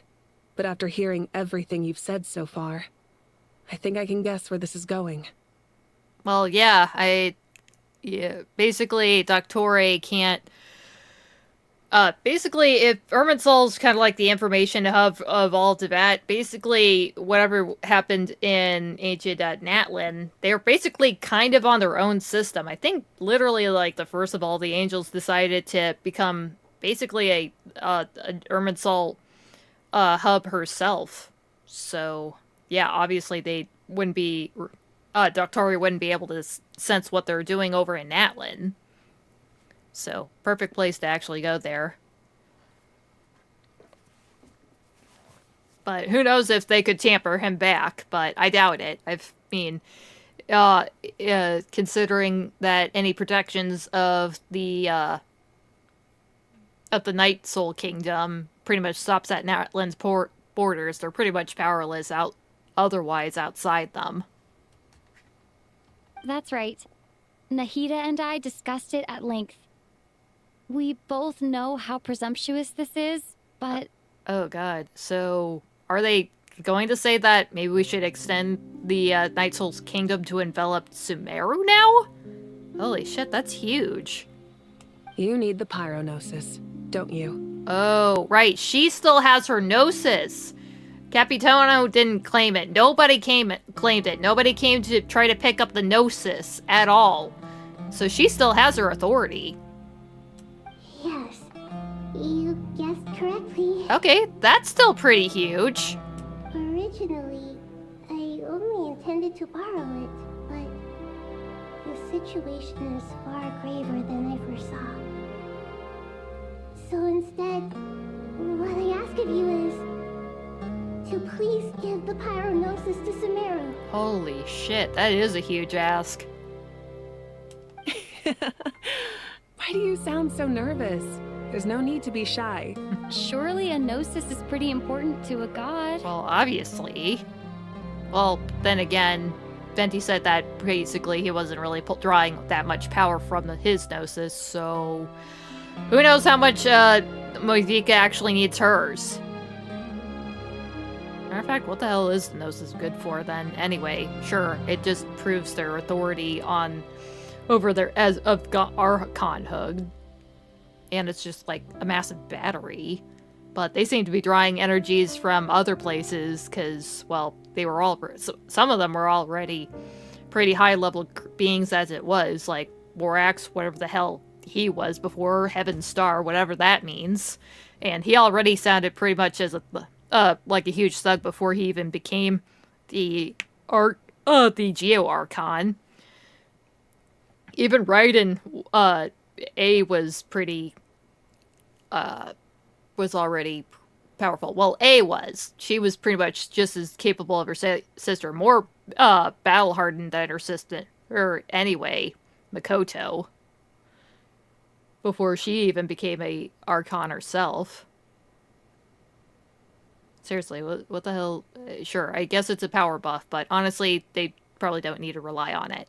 And I think Movico would be more than okay to give up hers, if it meant helping people. I guess, but it's not as if losing it would suddenly render us powerless. But I'm sure you don't need me to tell you that. With all the nations you've traveled to, and all the gods you've met, you must have realized that by now. As far as I'm concerned, a Gnosis is basically an elemental energy enhancer. But I don't usually use it. You know me. I like to think I'm pretty strong without it. Yeah, true that. So, yeah, it's just a little power booster. That's all it seems to be good for. If anything, the Dendro Gnosis was just used as a battery for the Akasha system anyway. Yeah. Not about to dispute that. So you see? You don't need to sweat it. Here, take the pyronosis. Holy crap, there it is. It's so pretty. Uh-huh. Just like that? Damn, you think you would probably have it in like a nice box or something, but nope, she's just handing it over. Uh-huh, just like that. To tell the truth, I've always toyed with the idea of giving it to someone who needs it more than I do. Aw, how generous of you, Moivika. I know you accompanied Nahida here to try and increase the chance of success. It's a good thing you did, because your involvement is one of the main reasons you've managed to persuade me. Are you sure about this?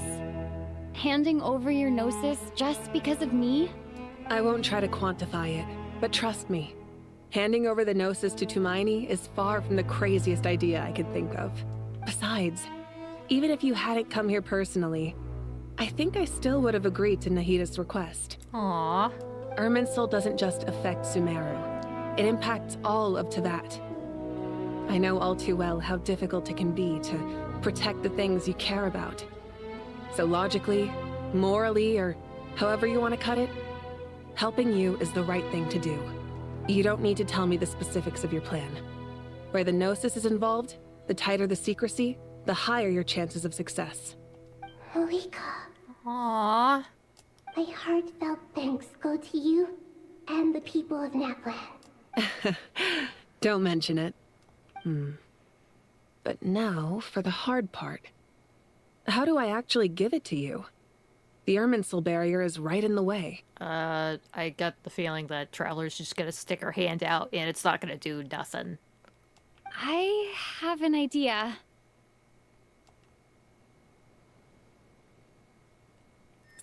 Holy crap, I was right.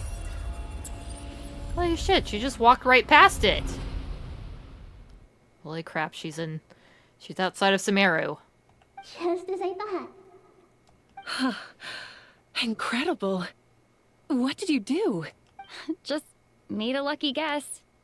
This seems to happen quite a lot. Things that apply to everyone else don't seem to apply to me.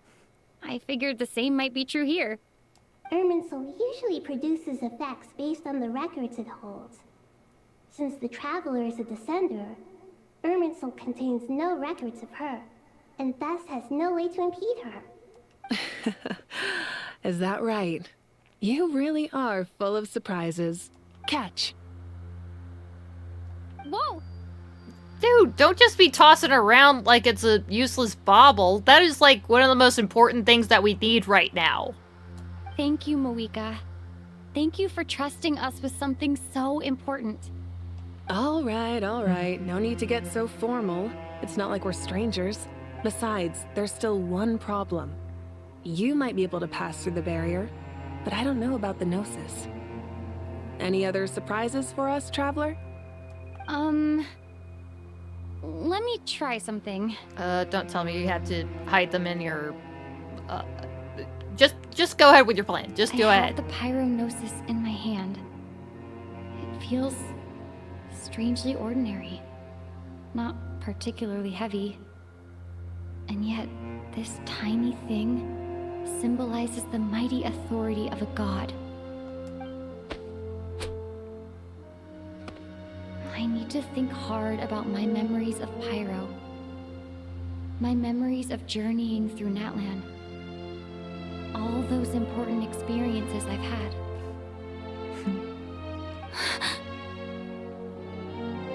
The Gnosis disappeared. Traveler. Holy crap. Are you alright? She actually absorbed it into her. I'm fine. Oh, okay, that wasn't exactly how I pictured it, but, it worked! The Pyronosis disappeared into my body, just like... phlogiston. Maybe it resonates with you because you've mastered the power of phlogiston. You might not be recorded in the ley lines, but you're still our Tighnari. Oh, right, she actually is at least connected to the Night Soul Kingdom. Whew. Whew. Well, that was really clever. Amazing. I made it back through with the Gnosis. Please allow me to express my gratitude once again, Malika. Wow, that was kind of intense. Pleasure. Well, I've given you all the help I can. The rest is up to you. Awesome. Good luck. We won't let you down. She returned the fist bump. Yeah, we aren't about to lose. Yeah!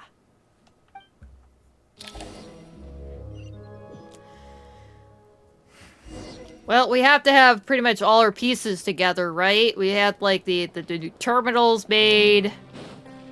All those modifications made. We got the Gnosis to power everything. What's next, Nahida? Traveler, Paimon, how are you feeling? Paimon's a teensy bit nervous, but only a teeny tiny bit. Seems like she's gotten way braver over the last few years, huh? Of course. After all the adventures you've had with the Traveler, I'm sure you've gained a lot of experience and grown as a person. Yeah, Travelers. I forgot can handle moon call and beat it. Yeah, she had the moon barrow inside of her before. And, yeah, she can handle that fine. So this was pretty much more or less the same thing going on. I'm doing all right. What about you, Nahida? How are you holding up? With the negative effects of Irminsul, I am a bit like a piece of fruit that's been burrowed into by hungry insects and left to rot. Ew. I'd be lying if I said it was nothing. Ew. So that is a descriptive and very uncomfortable feeling you just described. So let's try to sort that out. Along with, you know, figuring out how to not make Sumeru just disappear. But please don't worry. We all know what we're getting into, and we've prepared as well as we can. I believe in everyone. I believe in you. And I believe in myself. Aw, well, if you gotta believe in anything, you gotta believe in yourself. But it definitely helps that you believe in us, too.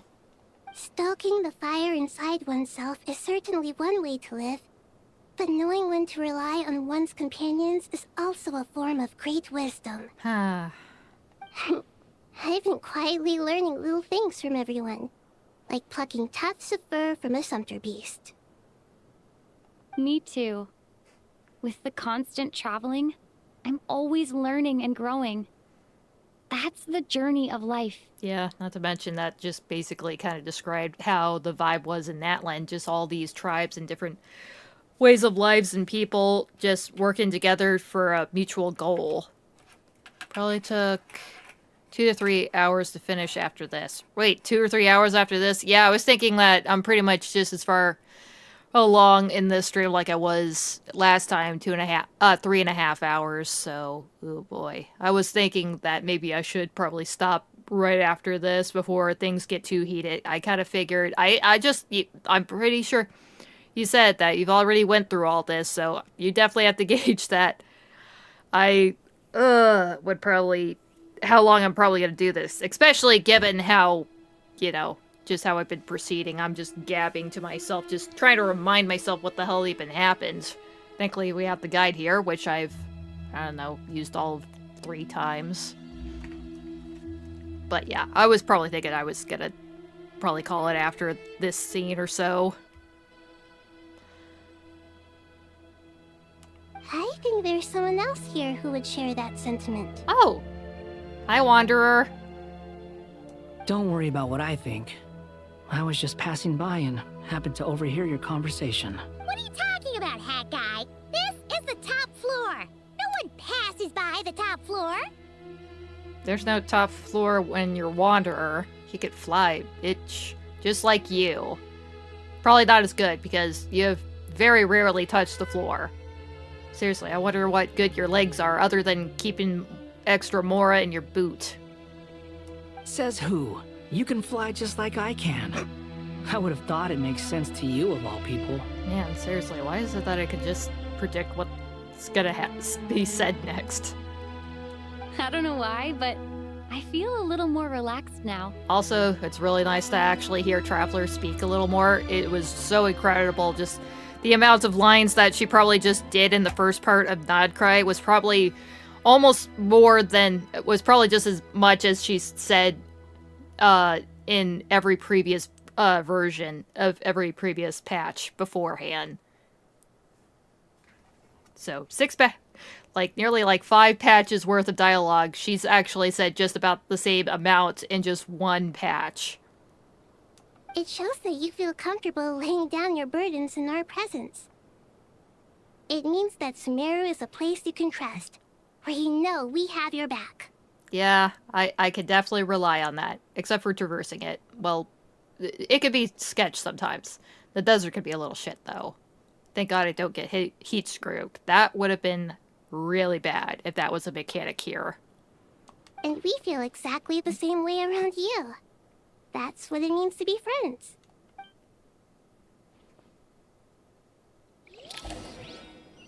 Alright, got the progress saved. Take a walk around and see what everyone's talking about.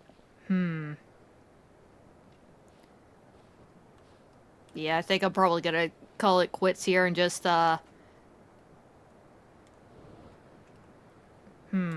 I probably talk to them first, just kind of round everything out? And then probably see if I can just, stop it after that. Because that's where I can start everything, right? I want to see if these two last, though. Or should I start those first since they are closest to me? Yeah, screw it.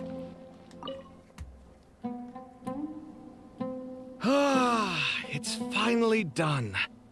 Ugh, but I have a nagging feeling that there's something I've forgotten. I don't know, eating, sleepy. Maybe that Aranara gave you some soup at one point. Please tell me that you ate the soup, please.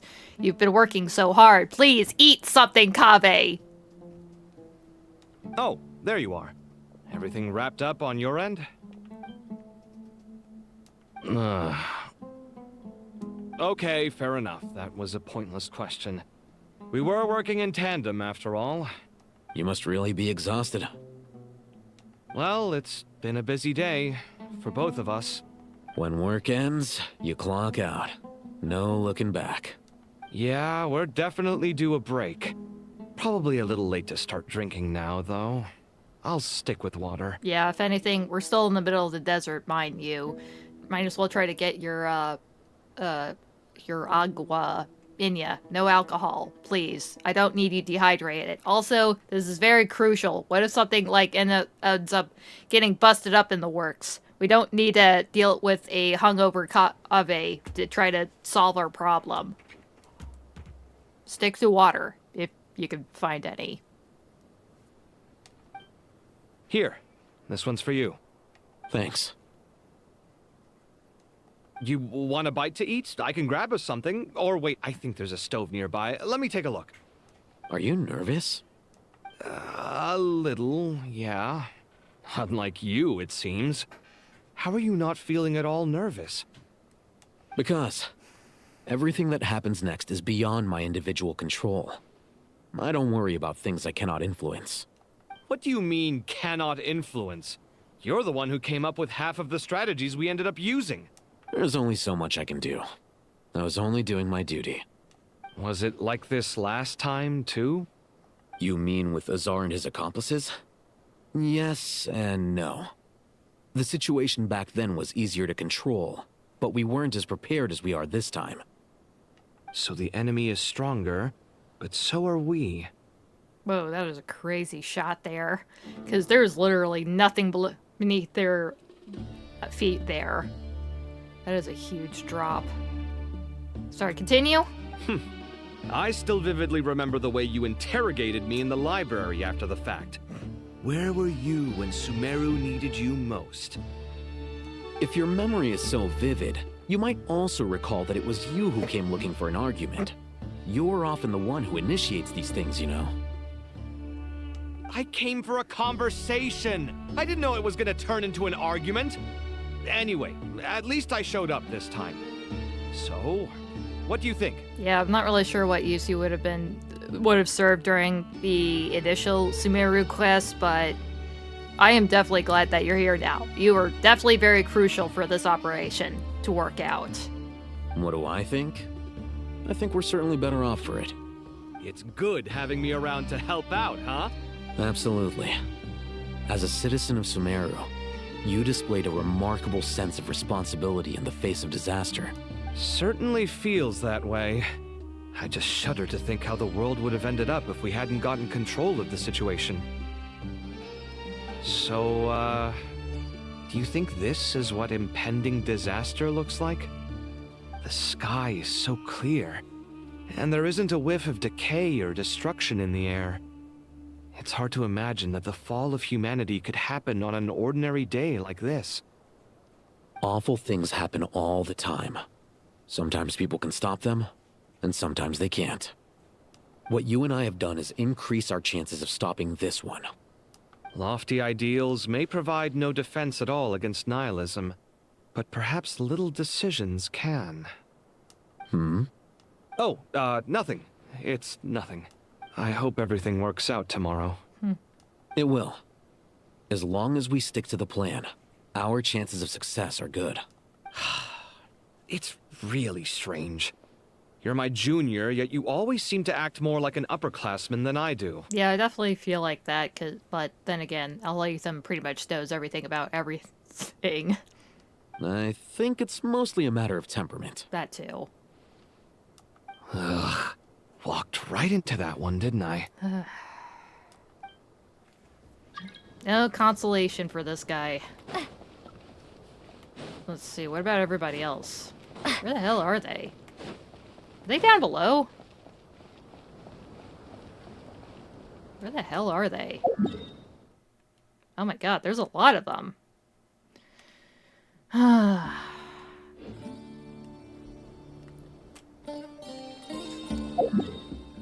Do I just go down from here? Is this an elevator? I forgot. No, it is not. Yeah, you can save it. I think the new update you can save after finishing the dialogue. Should I call? Yeah. Bear's just fine. Portal. Oh yeah, yeah. I guess I could just. Where the hell is there? Oh, right, the portal that was up there, right? Oh, jeez, can I get over this? Yeah, I'm getting this one over here, over near where Nahida was. Was that the portal? Oh, shoot. Did I go to the wrong corner? Which corner was it? Nahida, where are you? I got lost. God damn it. But yeah, Bear's just fine. Okay, there it is. That's the portal? Yeah, I thought this was like some kind of save point or something. Go elsewhere? Let's go to the upper level. Oh, this is the upper level. Moron. Middle level.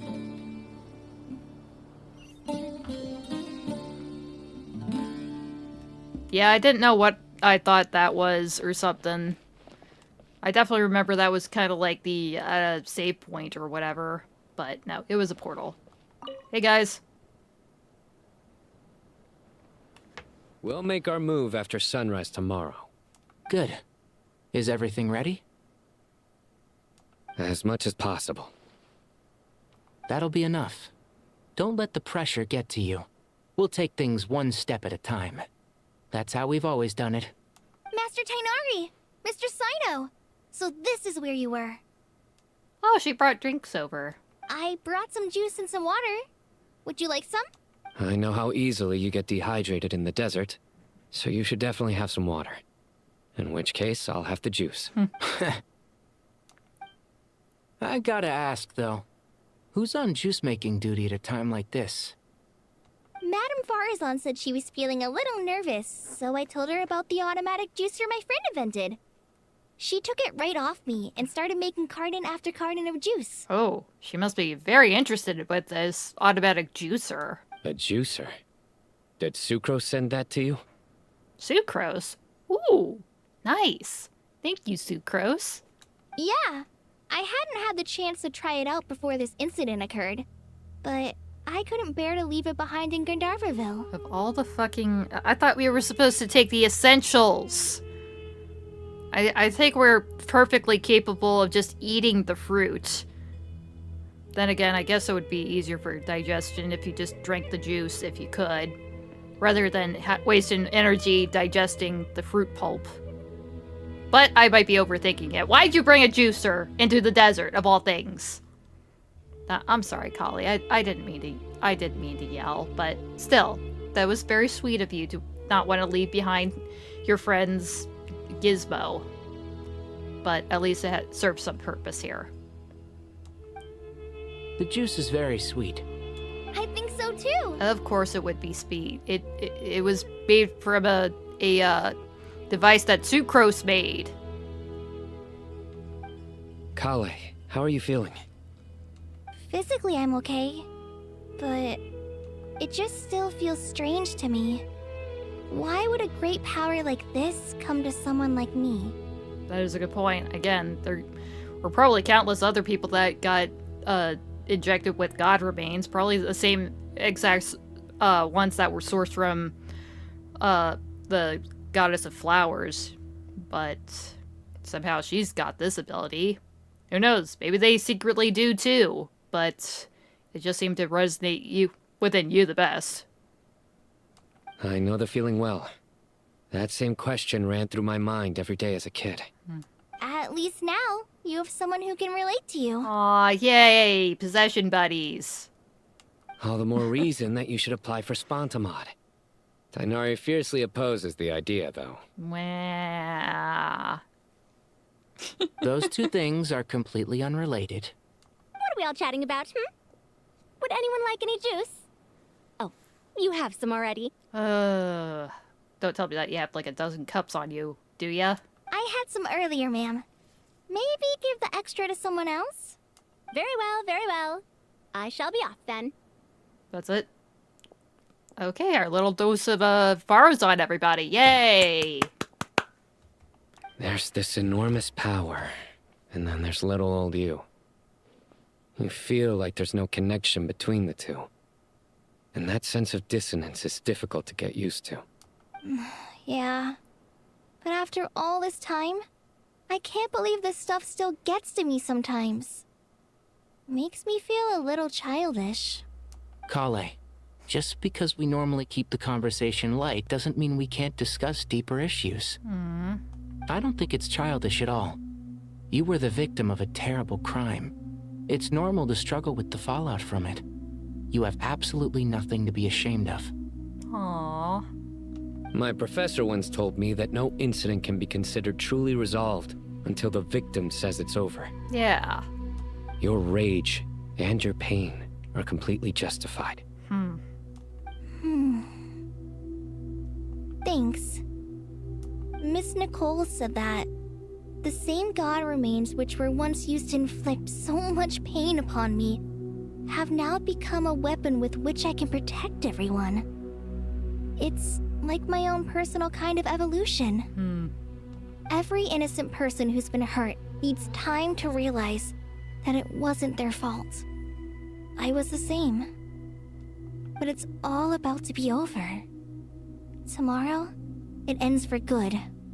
Alright, good for Collei. I don't know if you've noticed, but you rarely stumble over your words anymore, and your outlook has become much more positive. It's a big change from how you used to be. And since this isn't over, you can settle the matter on your own terms. It's time you seized back control. I believe in you. Yeah, I believe in Collei. Yeah. Sumeru is my home. And it's so important to me. I have to protect it. No. I will protect it. Yeah. And once you're done, how about you come back and apply for Spontamod? We could save this after we save, the Akademiya's Sumeru to that as a whole. Stop it with the sales pitch, would you? Hey, excuse me. There are still 3 unclaimed cups of juice here. Why don't you take one each? My arms are getting sore from carrying them around everywhere. Yeah, I think everybody's good on juice. Madame Faruzan, why are you... Here, let me take them off your hands. Thank you, Madame Faruzan. Drink up and enjoy my handiwork. I think I'm going to make something else now instead. Please, Thank try God to she got relax, bored. Madame Faruzan. Your nerves are starting to get the better of you. Yeah, you just constantly made like 100 cups of juice for literally everybody. I know. Oh, I guess this is just her to cope. Honestly, one of the lighter encounters with Faruzan so far. Drink up and enjoy my handiwork. Please, try to I know. Okay, that's good. Where else? I'm gonna go a little lower. Yeah, I was in the middle level. This should take me like to where Aaru is, right?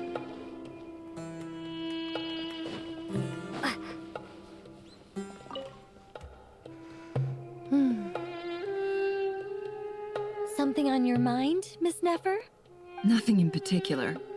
It's just... right now, the future feels strange and unfamiliar. But the future has not yet arrived. How can you say how it feels? Some people know that there's an impending disaster. Others remain blissfully unaware. Each group is imagining an entirely different future while walking towards the same one. But when they get there, they'll still find they feel differently about it. People are shaped by their circumstances. Different circumstances create people with different perspectives. I've always found the perspective of the Vahumana Darshan to be a particularly incisive one. Even at the height of the crisis in Nodcry, people held diverging opinions. But things are different this time. Indeed. Regardless of faith, gender, wealth, skin color, or eye color, everyone in Sumeru knows what will happen tomorrow. The world has never been an especially fair place. Yet now, against all odds, a moment of unprecedented unity and equality is about to take place. It's fascinating. If only my father could have lived to see this era. Aww. Era. To me, that term represents a much greater span of time. It can be an unsettling word. I would even say I'm afraid of it. Yeah, I mean, he only died like a couple years ago. Maybe over a decade, but boy, a decade... Things are a little bit different now than they were a decade before. And imagine 20, 50 years ago. Definitely a different world than it is today. But, yeah, it would have been huge if he could just see that if he just lived a little bit longer. Well, he was given the opportunity to live a little longer. Well, he wouldn't be dead in the first place. If anything was like that back then. Do angels even feel fear? Yes, at least I do. I fear the gap that grows wider with each passing day, and the never-ending flow of time. Time renders all memories insignificant, and reduces all splendor to nothing. But those memories are the one thing I do not want to lose. You're very human in that regard. If angels draw too close to humanity, our wings burn away in the bright flame of awareness, and we fall to the earth. After spending so long among humans, I have lost much of my former glory. Wow. Maybe that's a good thing. You're more human than some humans are. I've been talking to Collei a lot in recent days. We seem to be in completely opposite situations. I suppose that makes us good case studies for comparison. Case studies for who? Myself, I suppose. After comparing the two of us, I suddenly discovered that I desired more than before. It was a gentle, pleasant sensation. Just as most people pursue glory and miracles, I too am pursuing miracles of my own. Guiding humans to make the miracles in their hearts a reality. That is my miracle. It doesn't sound so bad, does it? Okay, that's done. Damn. I don't think this temple's seen so many people in a good long while. How the hell do I get up there? Will this take me to the front?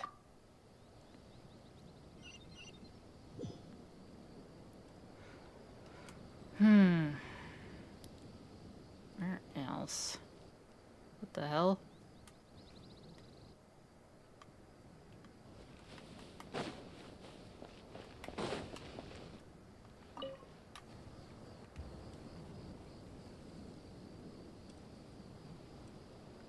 Look at the time. I should head back. I'm so sorry. I was in a hurry and didn't look where I was going. Are you all right? I'm fine. Wait. You're... Have we met? Not exactly. I think we may have crossed paths by the house of Deyha before. Oh, so the one that was up further top, that's just the portal again. Okay, that makes a lot more sense. I was hoping that was the case. Oh. You're Hat Guy! From Vahumana, right?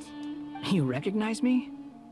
Was she like part of that Darshan event? I ended up not making that event. It's literally when I just did not know how the hell anything worked in Genshin. I basically joined around like midway between the Sumeru patch. The clue's in the name, Mr. Hat Guy. Yeah, I don't think I've seen another person with a bigger hat than you. Fair point. It's getting pretty late. What's keeping you up? I could ask you the same question. If I'm not mistaken, all the workload for the Ratawa Darshan wrapped up a good while ago. Well, I have something of a background in Satyavada life, so I was helping the Dendro Archon make some preparations. Neat. But I must have lost track of time. Did you find the experience enlightening at all?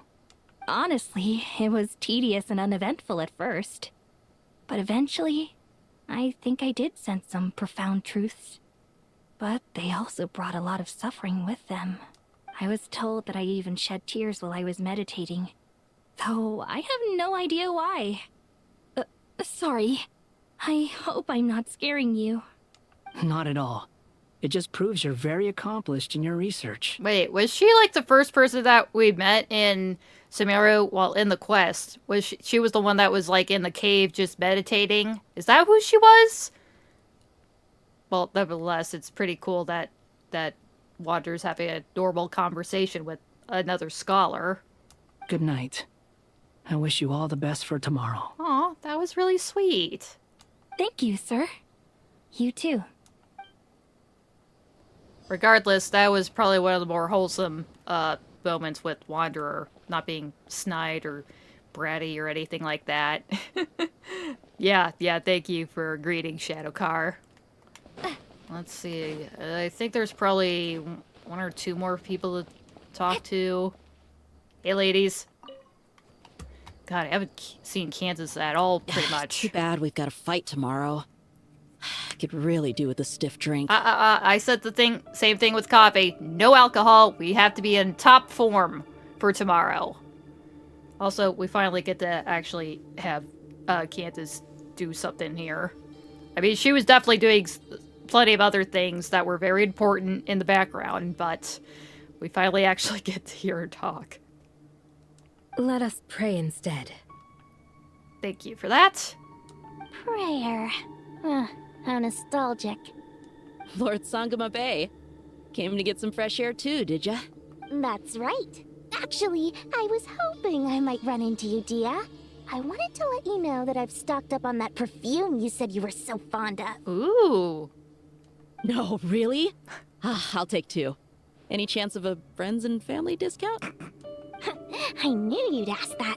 And I'm afraid to say that Surprise! It's free of charge. What? She's giving shit out for free? Just openly like that? And gleefully?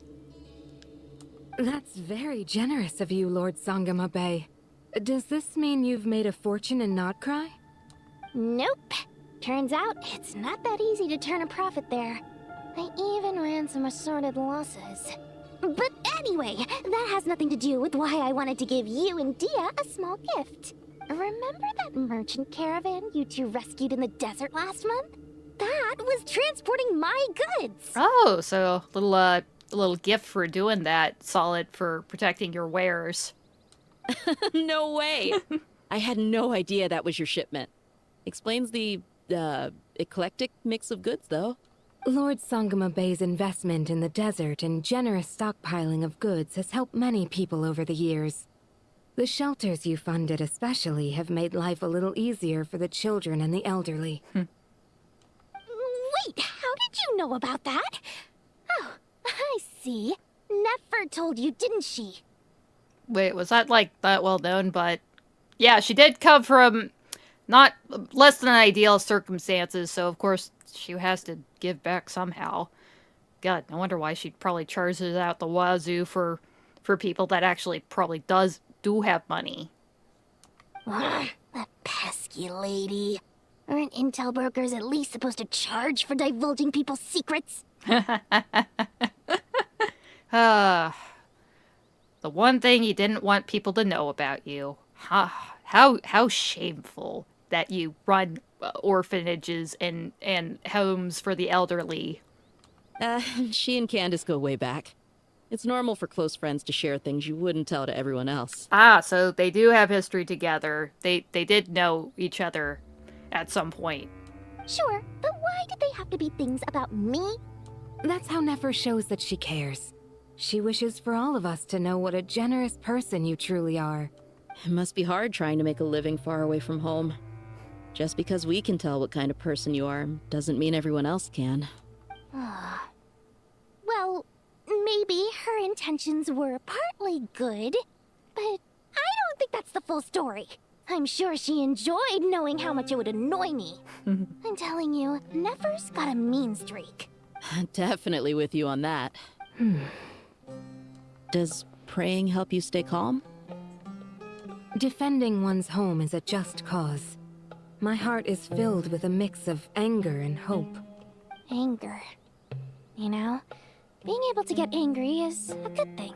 It shows that you're in touch with the real world, and that you have the passion to pursue something you believe in. Dunyarzad! Oh, my lady? What are you doing out here? And it's actually her, not the Dunyarzad that was running a coffee shop in Collei's crazy-ass dream. God, that was weird seeing that. Nilu was actually the Flame Main. That was probably one of the most insane things. Just taking a walk to clear my head. Look where I ended up. Were you praying just now? Yes, Miss Dunyarzad. Would you like to join us? Come on, it's fine. She won't mind who you pray to. Oh, then sure. I remember you, Miss Dunyarzad. You visited my shop before. If I recall correctly, the god you worship is the Dendro Archon, correct? Whoa! Wow! How scandalous that she worships the Archon that represents the nation that they live in. That's right. She is such a gentle and kind god. But to me, she's more than just a god I worship. Yeah. Plus, she was kind of like this before, the whole change in Irminsul that made people forget about the previous Dendro Archon. I see her more as a friend. And so do many others. She's not some almighty god who reigns on high, but a genuine friend. Yeah, she's definitely one of those rare Archons that are actually pretty chill about walking around their people, even though they know exactly who she is. But nevertheless, she does still have a bit of an air of respect around her, but nevertheless, she's definitely very down to earth. Agreed. She's a wise teacher and a good friend. I spoke with several people during the evacuation. Everyone's aware that tomorrow's battle is one that ordinary people can join too. A battle to fight for our friends and our homeland. Oh god, it's just like Natlan all over again. Oh, it makes me glad. I can finally do something for those who protected me. You've grown so much since we first met. Oh, a compliment? Ooh, more please. Thank you. My lady, you've always been a remarkably strong and ambitious person. It's indisputable. And that's not just a compliment. It's a statement of fact. What are you praying for? Our beliefs may not be entirely the same, but we both wish for the same thing.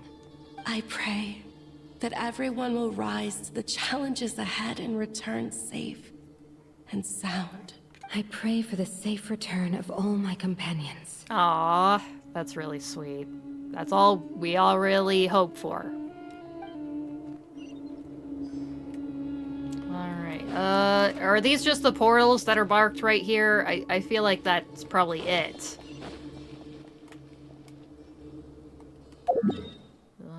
Yeah, I guess that's probably it. Yeah, I think that's just the portal up top. Yeah, that definitely is. Alright, well, I guess I'm just gonna call it here for this evening. I managed to run this... Whoa, I just passed the 4-hour mark for the stream. So I'm definitely gonna call it a night here, because, oh boy, oh my gosh, there's gonna be some crazy shit that's gonna be happening after this. Am I right, fellas, or am I right? Oh boy. Ugh. So, that was really pleasant. Not too crazy. At least it wasn't, you know, as insane as it was the last time I was just streaming the first part of this Archon quest. Let's see what the hell happened. So, yeah. Definitely a lot of less surprise appearances and stuff. I mean, we had like Jet showing up. We had, well, this time we had those the 7 pillars of Deshret, or whatever they were called, the 7 pillars. They were here. Then a pet actually came to escort Nahida safely into our hands in her weakened form. That was pretty interesting to see. And Wanderer actually being pretty pleasant during this whole quest. I have a huge battle with the Dori coming. Yeah, no shit. I definitely need to prep for that. Oh my goodness. Yeah, I kind of figured that I was probably going to have to at least split this up into 3 parts, because I saw how long it kind of averaged with the whole playthrough. I was seeing like 7.5 hours. I think one Booja said that they took 6 hours to do it on their own, but whatever, I'm streaming this, and I'm gonna chat and gab and all that, so obviously I was gonna turn something that should take 7 hours into something that's probably gonna take way longer than that. So I'm gonna call it a night here, and I'll be back tomorrow evening. It's Saturday, right? Yeah, I should be back for tomorrow evening to do this. I say that, but who knows if I don't know, feel weird, or I don't know, I have some kind of other engagement to do, but I shouldn't tomorrow. I definitely do it some other time in the week, but I'll be done with that then. But then I'll have other things to do, because oh my gosh, there's other things to do. I just watched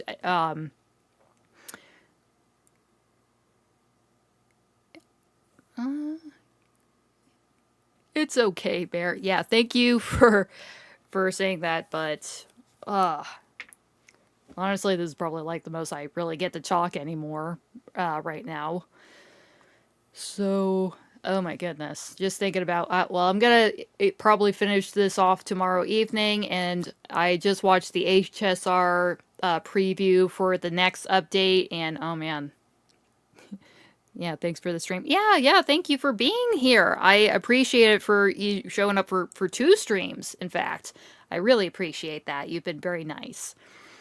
And Oh gosh, again, HSR. That's gonna be new shit coming out next week. But just in Genshin alone, I still have to do Nicole's story quest. Oh my goodness, I think that actually does take several weeks to actually finish though, because I definitely remember something similar happening with Durin, where you literally had to take like literally a couple of days. I think it was like 2 or 3 days to actually finish the quest, not in game, real days in IRL, which honestly breaks it up anyways. Because oh my gosh, we definitely need breaks like that there. So I guess I wouldn't mind too much if we put like a time, just like have some physical time put between certain things in some storylines, because there's a lot to process here. But luckily, there's times like this where I can actually stop like the major quest and just come back whenever I can. So, Nicole's quest, there was the event that came out, the little Hexen Circle event came out, and I'm going to be looking at that sometime. By the time I'm probably done with this and Nicole's quest, I'm probably most of the stuff that's unlockable on that would probably be unlocked by the time I get around to that. But whatever, I'll figure it out as I go. So anyway, thank you all again for staying for the stream. I appreciate you. Let's see, what was it? Wambuja, definitely. You're definitely my number one there for sure. Shadowcar, thanks for showing up there at the end, helping me out with the portal thing, because I literally would have just dropped from the top of this pyramid, this double pyramid. That would have been a pain in my ass for not figuring that out. And little Key Senpai that showed up earlier, and his girlfriend are Genshin fans, and I hope them the best. So thank you all for showing up, and I will be back sometime tomorrow evening. It's going to be probably after pretty much the same time as it was today, probably around after 8 o'clock Central Time specifically. That's when I try to like start around 8 or a little bit after or a little bit earlier. It depends. And who knows if I have prior engagements. But again, I should be pretty much clear for most of this week, I think. Unless I suddenly have to do a Fox show. But don't worry about that. Just worry about tomorrow night. And I will be seeing you in the next one. This is Bear, and I don't know, probably going to be up for another 2 hours anyway, because I took a lot of naps today. Oh my goodness. I mean, look at me. I just look like shit. Maybe I'll try to put more eye cream on. I'm just glad that stuff was actually usable and it didn't give me like puffy red eye during all this. So, wonderful being here. I'll be seeing ya. Bye! Let's see. You know that scene of burning Irminsul? Yes, I'm aware that the tree is gonna end up burning. Oh no, I do not look forward to that, but I kind of have to. So,